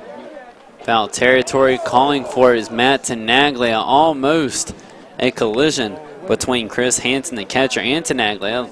I thought I could hear Tenaglia calling for it from up here. Not sure if Hansen heard that or not. But the catch was made. Here you see it again. Tenaglia keeping his eye on the ball, and then here comes Chris Hansen, same way. Gloves hit, but the catch is made by Tenaglia. And another pinch hitter here, number 37, Thomas Woodruff, coming up to the plate for Daniel Panera.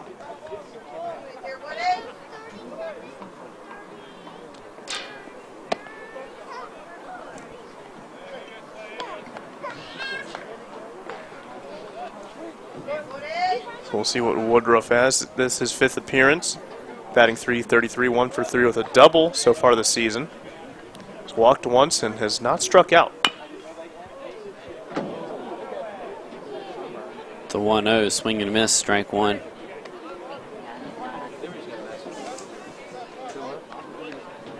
For Woodruff, he's a junior infielder from Clifton, Virginia, Thomas Jefferson High School.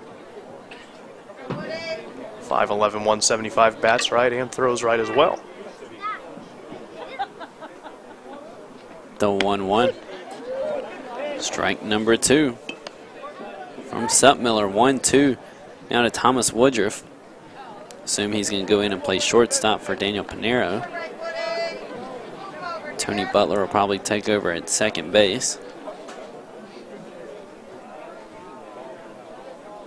This ball's hit on the line to the third baseman, Ty McFarland. He makes the catch, goes to second base as Connor Brown is covering for the 5-3 double play to get the Dukes out of the inning here in the top half of the ninth.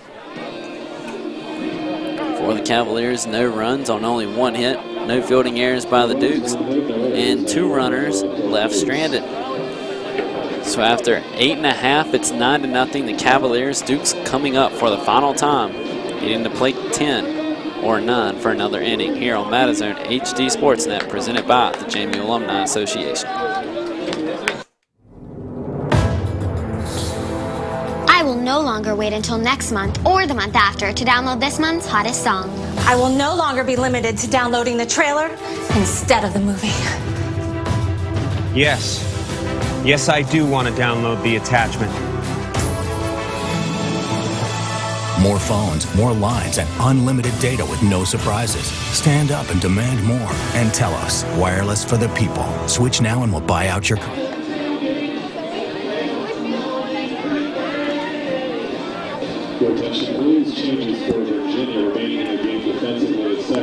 Welcome back to Eagle Field, Veterans Memorial Park. Virginia Cavaliers leading the James Madison Dukes 9-0. As you've seen, 9 runs, 14 hits, no errors for the Cavaliers, while the Dukes have no runs on only 2 hits, no errors. They've been blanked.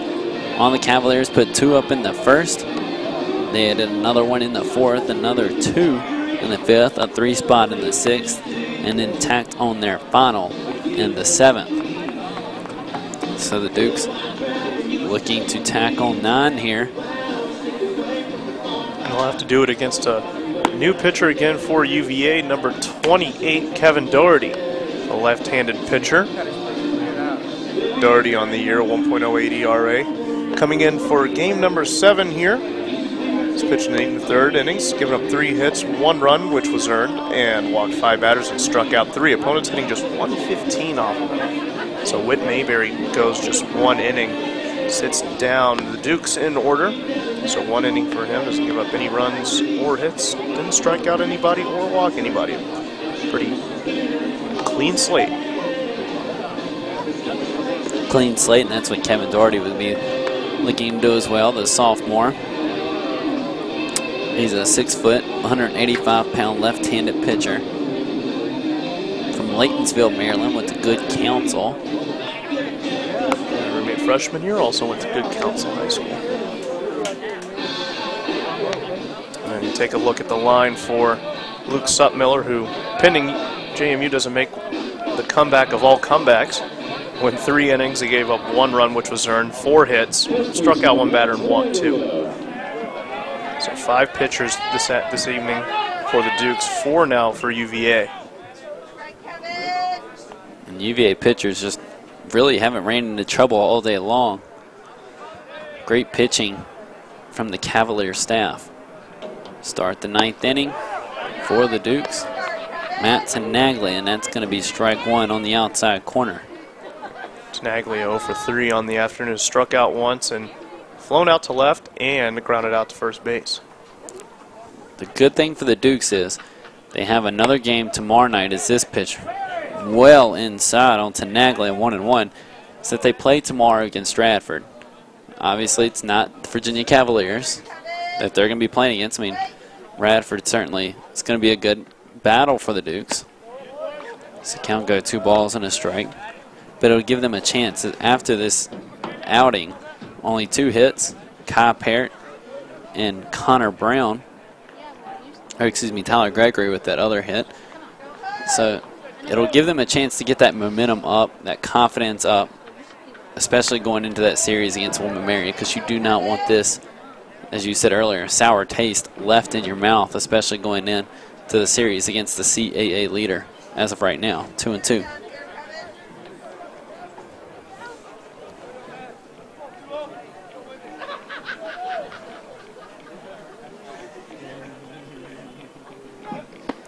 Two deliveries, swing and a miss as Tenaglia reaches across the plate but cannot connect. Strikeout number 1 for Kevin Doherty, 1 away here in the 9th. That'll bring up Chris Hansen, the catcher who came in for Bobby San Martin in the top of the 8th inning. Take a look at Hansen's line so far on the season. Chris Hansen does not have a batting average yet in 3 plate appearances, does not have any hits, has struck out twice. This ball's hit foul down the left field line. Just hit the wrong side of the third base bag. 0-1 now to Bobby San Martin. Or excuse me, Chris Hansen.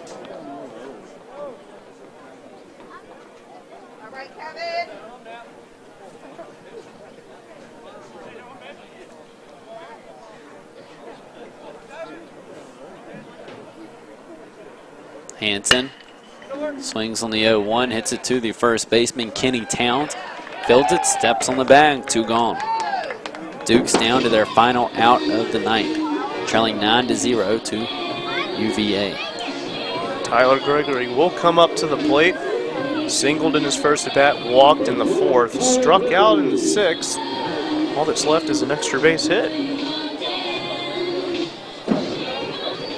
Tyler Gregory looking to get that here and be the Dukes' last lifeline. This ball is going to miss low, go between the catcher and umpire's legs, 1-0. So the Dukes down to their final breath, and it's Tyler Gregory looking to stay afloat here, the 1-0. Back up and out of play, 1-1. That's towards my car. You think you'd get out of here without any damage done to any of the valuables, but... So you actually got to park in the parking lot. I did. I got here right about 4:15. I made sure to get here early for this marquee game. I knew a lot of people would be coming from all over the place to watch this one here. And we appreciate anybody listening and watching from the safety and warmth of their home as temperatures have dropped down into the low 50s and into the 40s here at Eagle Park, at Eagle Field, Veterans Memorial Park here in Harrisonburg, Virginia. 2 balls and a strike now to Tyler Gregory after that piece of chin music.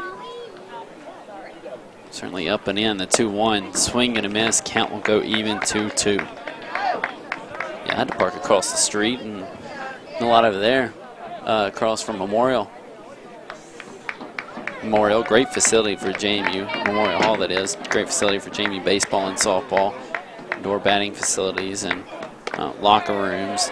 Certainly state of the art in there. It used to be the old Harrisonburg High School.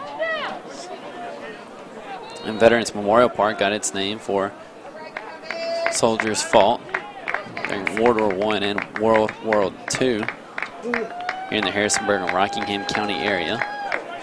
Got a nice statue out front. Payoff pitch, it's going to miss upstairs, and the Dukes are still alive as Tyler Gregory will take his base.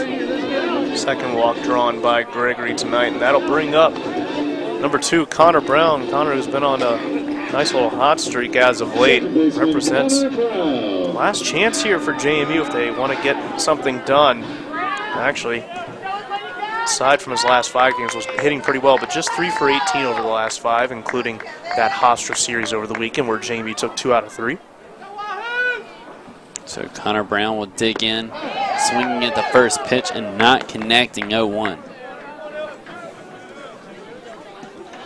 3 for 8, now 3 for 21 over his last 6. We'll see what comes here in the 22nd at bat.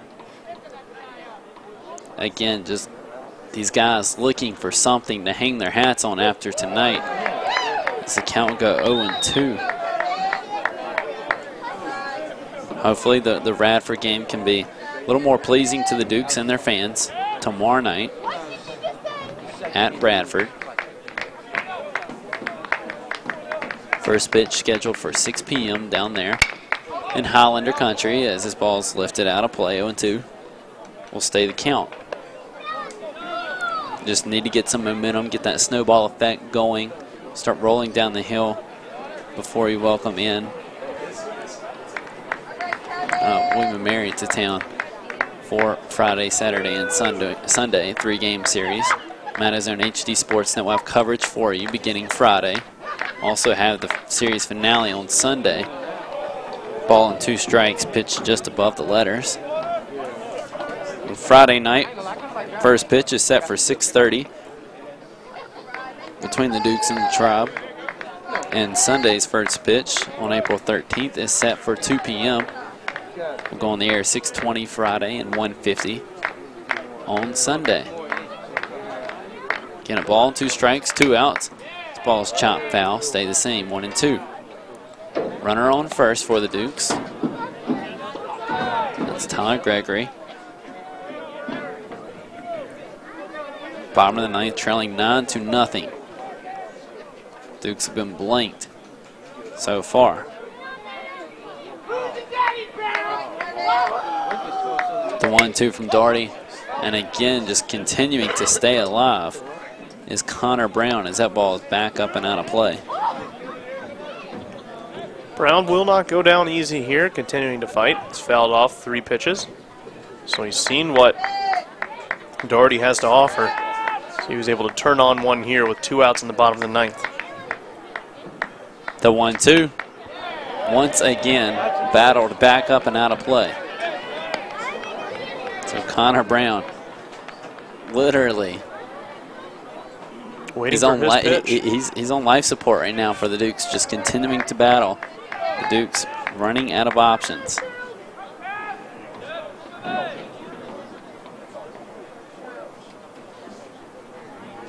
Connor Brown awaits the 1-2 from Daugherty. This is downstairs for ball 2. 2-2 as that ball was in the turf.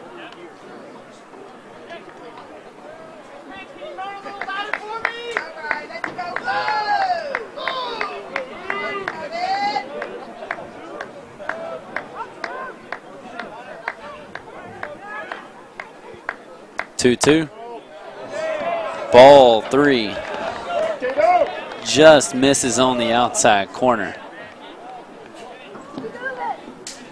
Daugherty stepped off the mound, kind of laughing a little bit to himself. He thought that was the ball game. Some of the stands thought that was the ball game too. Full count now to the second baseman for JMU. So now we'll either see one batter, one more at least, or the game will be done.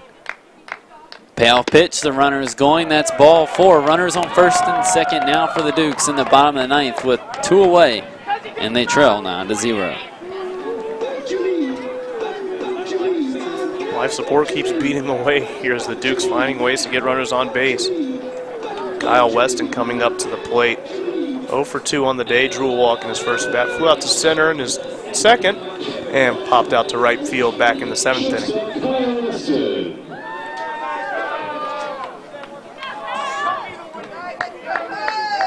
So Kyle Weston is now final chance for the Dukes as they continue to battle here. And you've got to love that if you're Spanky McFarland. Guy's not giving up, shows a lot of heart. And strike 1 is called to Kyle Weston. Really shows that these guys just have that heart of steel, and they're going to keep battling no matter what. The 0-1 from Doherty. This ball is going to be lined into right center field. That's going to drop in. The Dukes will not be blanked today. 1 run will score. The second run is coming around. That's going to be a 2-out double in the bottom of the ninth, and the Dukes now trail 7. So no shutout in store here today at Eagles Park at Veterans Memorial Field. As JMU gets those 2 runs on the board. UVA, over their last couple of games, you take a look here, 3 shutouts in their last 4. They'd shut out the opponent, so that will not happen here. First 2 runs scored against Kevin Doherty. And now we're going to have a meeting out on the mound. Is there any activity down in UVA's bullpen? Can't tell from this angle, but there is some action going on. Can't tell who it is. And it looks like they're going to make the call to the bullpen. So that will be done. That will be it for Kevin Doherty as he will make his way back to the UVA dugout, and we'll see who the new pitcher will be for the Virginia Cavaliers. As the Dukes now have 2 runs on 3 hits, have runners. They do have 1 runner at second after Kyle Weston's 2-out double in the bottom of the ninth. Scored 2, Tyler Gregory and Connor Brown. So down 7 with Josh Wyatt coming to the plate. It's the DH. He's 0 for 3 on the afternoon.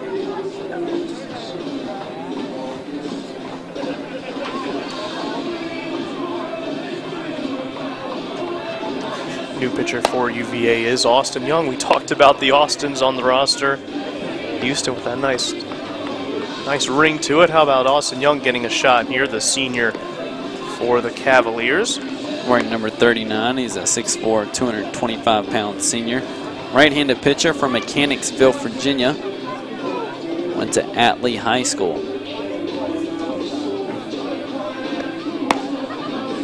So that will be UVA's 5th pitcher used tonight.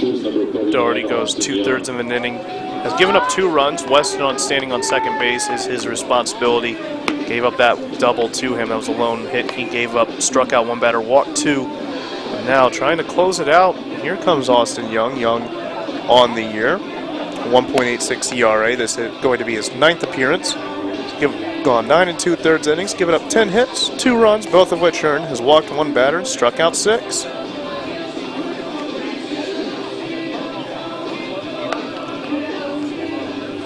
So runner on second with 2 out is the situation for Austin Young. Mechanicsville, Virginia native, and he's going to be facing Josh Wyatt, the designated hitter. The 8th spot tonight for the Dukes. Kai Parrott is on deck. He also has a single today. Wyatt 0 for 3, as I mentioned earlier. With 2 out, Wyatt is a 273 hitter. So overall, he's a 230 hitter, 246 on base percentage, 279 slugging percentage. Now with runners aboard, he's a 276 hitter. The runner in scoring position, he's not much worse at 273. Again, there is Kyle Weston at second base in scoring position. There you see him in right side of your screen. And the shortstop, Thomas Woodruff, right there behind him. First pitch from Young is in the turf for ball one. A little wild on that first pitch, bounces in front of the plate. Good block there behind the plate by Robbie Coman.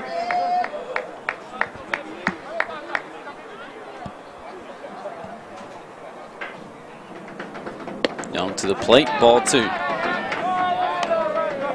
Wyatt's looking to get on base for the first time here this evening. Lined out to center, flew out to right, and he struck out in his latest appearance in the 7th. He's ahead 2-0 here, though.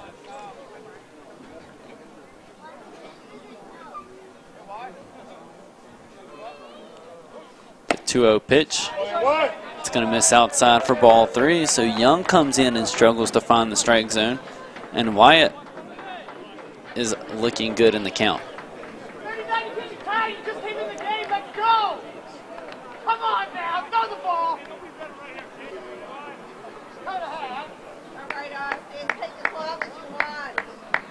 One on, 2 out, bottom of the 9th.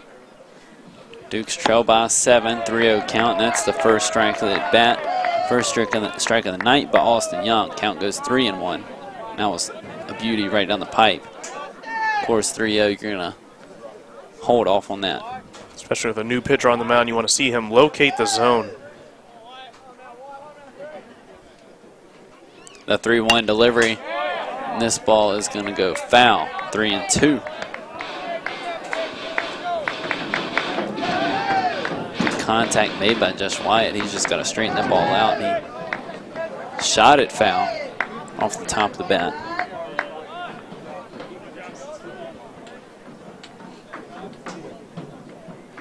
The payoff pitch, bottom of the 9th, 2 out. It's going to be hit into left field. Is it going to get over the head of the fielder? Yes, it will. It gets over Robert Benny's head. 1 run will score for the Dukes, and he is rounding second, trying to get into third, and he will do so. As Josh Wyatt, a big hit, 9-3, bottom of the 9th, a full count pitch, and he drives it into deep left field. 1 hops off the wall. That's a triple for the Dukes, and now they're down 6 with Kai Parrott coming to the plate. Well, that run does go to Kevin Doherty, but what a heck of a piece of hitting by Josh Wyatt. Lets 3 pitches go by, 2 strikes on a full count pitch. Drills this one, misread out in left field by Robert Benny. Cappy, who's in center field now, would have been playing left, came in before he went back. Let's take that step back in the outfield. The Dukes are in business. Big cut here by Kai Parrott. He does not make contact over one. They've put 3 runs across the plate here in the 9th, not giving up, continuing to fight here against the #1 team in the country.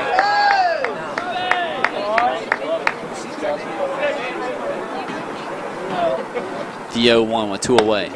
Houston, you talked way earlier in the game about JMU and the number of triples they've had this year. They lead the CAA with 13. And I'm not sure if that's just in conference play, but if it's not, that's the 14th triple on the year for the Dukes.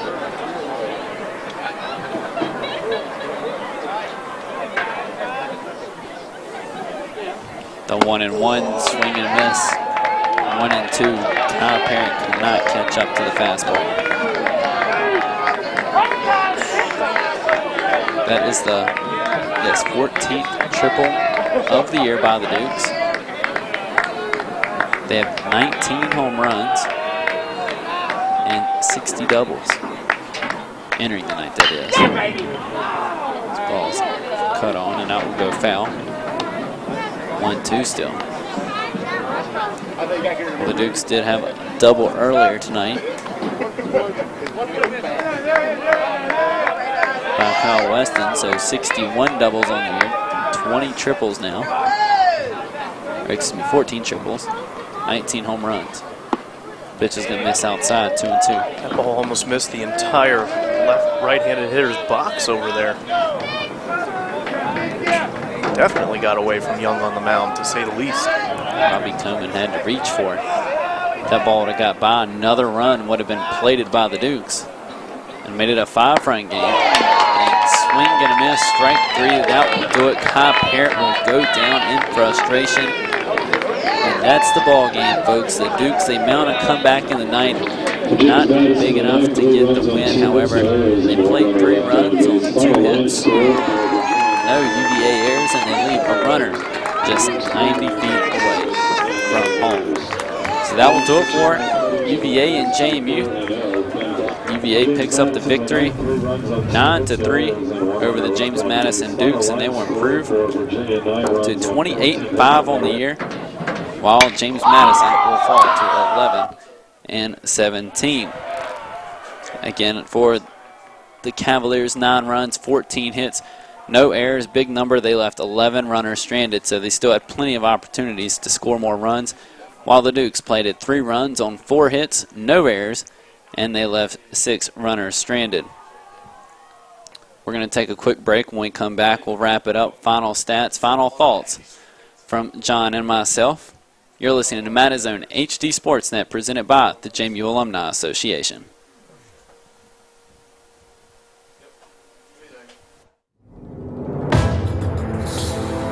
I will no longer wait until next month or the month after to download this month's hottest song.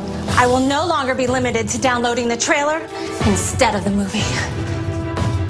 Yes. Yes, I do want to download the attachment.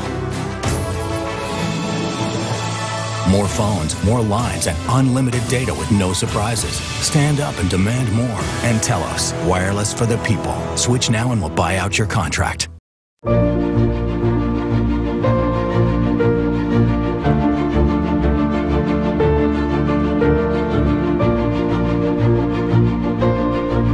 Instead of asking yourself, where did those 4 years go?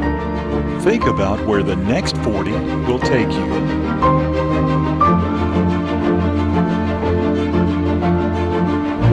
Be involved at Madison. Dukes from day one, alumni for life.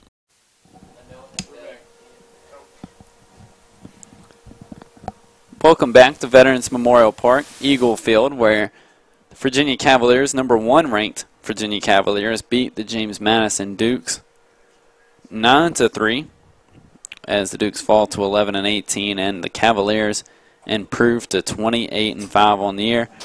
Just rough from the start for the Dukes. They couldn't get much offense going until the 9th, and great pitching by UVA, John. Oh, great pitching by UVA, to say the least. As you take a look, Alec Bettinger got the start for the Wahoos, and will pick up the win for Bettinger. That is his 4th win of the year. Now 4-0 on the season as his ERA drops even lower than the .95 it came in with. As now he's at 0.78, goes 4 innings, gave up 2 hits, walked 3 batters and struck out 1.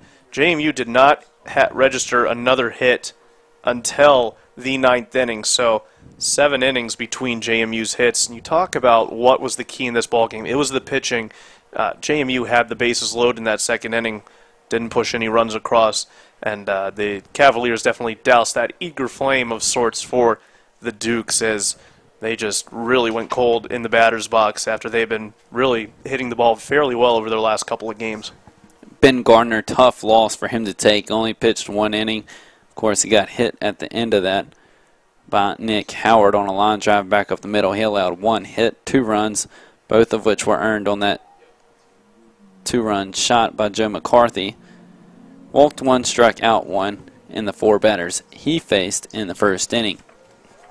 Some hitting numbers first for the Virginia Cavaliers. Again, they pushed 9 runs across, improved to 28-5.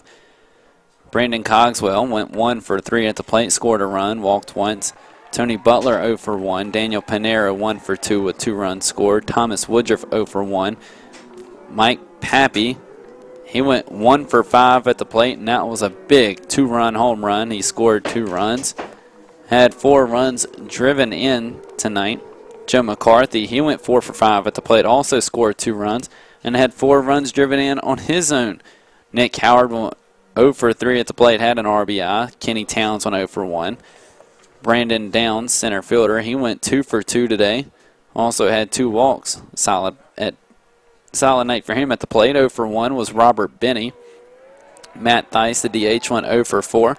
Nate Irving was 1 for 3. Robbie Coman was 1 for 2. John LaPriest, he went 3 for 3, 2 runs scored, and also walked twice for the Virginia Cavaliers. For the Dukes, Kevin Hewsome, he went 0 for 3. was walked once and struck out once. 0 for 4 was Ty McFarland. He also struck out once. Matt Tenaglia 0 for 4 at the plate. Bobby San Martin 0 for 2, but he did draw a walk. Chris Hansen 0 for 1. Tyler Gregory 1 for 2 with a run scored and 2 walks. Connor Brown went 0 for 3, a run scored and a walk. Kyle Weston 1 for 3, a run scored here in the 9th. And he also had 2 RBI and was walked once. Josh Wyatt went 1 for 4 at the plate with the run driven in. Kyle Parrott also had the other hit for the Dukes. He went 1 for 4 from the plate this afternoon. Final pitching statistics for Virginia. Again, Alec Bettinger getting the win, improving to 4-0. Pitched 4 innings, allowed 2 hits, no runs, walked 3, struck out 1. Artie Lewicki went 3 innings. He walked 1 and struck out 5, no runs or hits. Whit Mayberry an inning, no runs, no hits, no strikeouts, no walks, just 3 batters faced. Kevin Doherty went 2/3 an inning, allowed 1 hit, 3 runs, which all 3 were earned. He walked 2 and struck out 1, and Austin Young came in to get the final out.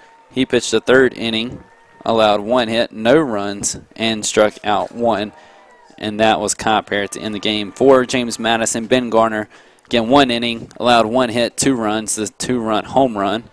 Both of those were earned, walked 1, struck out 1. Michael Evans, 3 innings, pitched, allowed 5 hits, 3 runs, all earned. Walked 3, struck out 2. Michael Howerton, 1 inning, allowing 3 hits, 3 runs, all earned, 2 walks, and no strikeouts. Kevin Feehan, he went 1 inning, allowed 1 hit, no runs, and he walked 1 batter. And Luke Sutmiller went 3 innings, allowed 4 hits, 1 run, which was earned, walked 1, and struck out 1.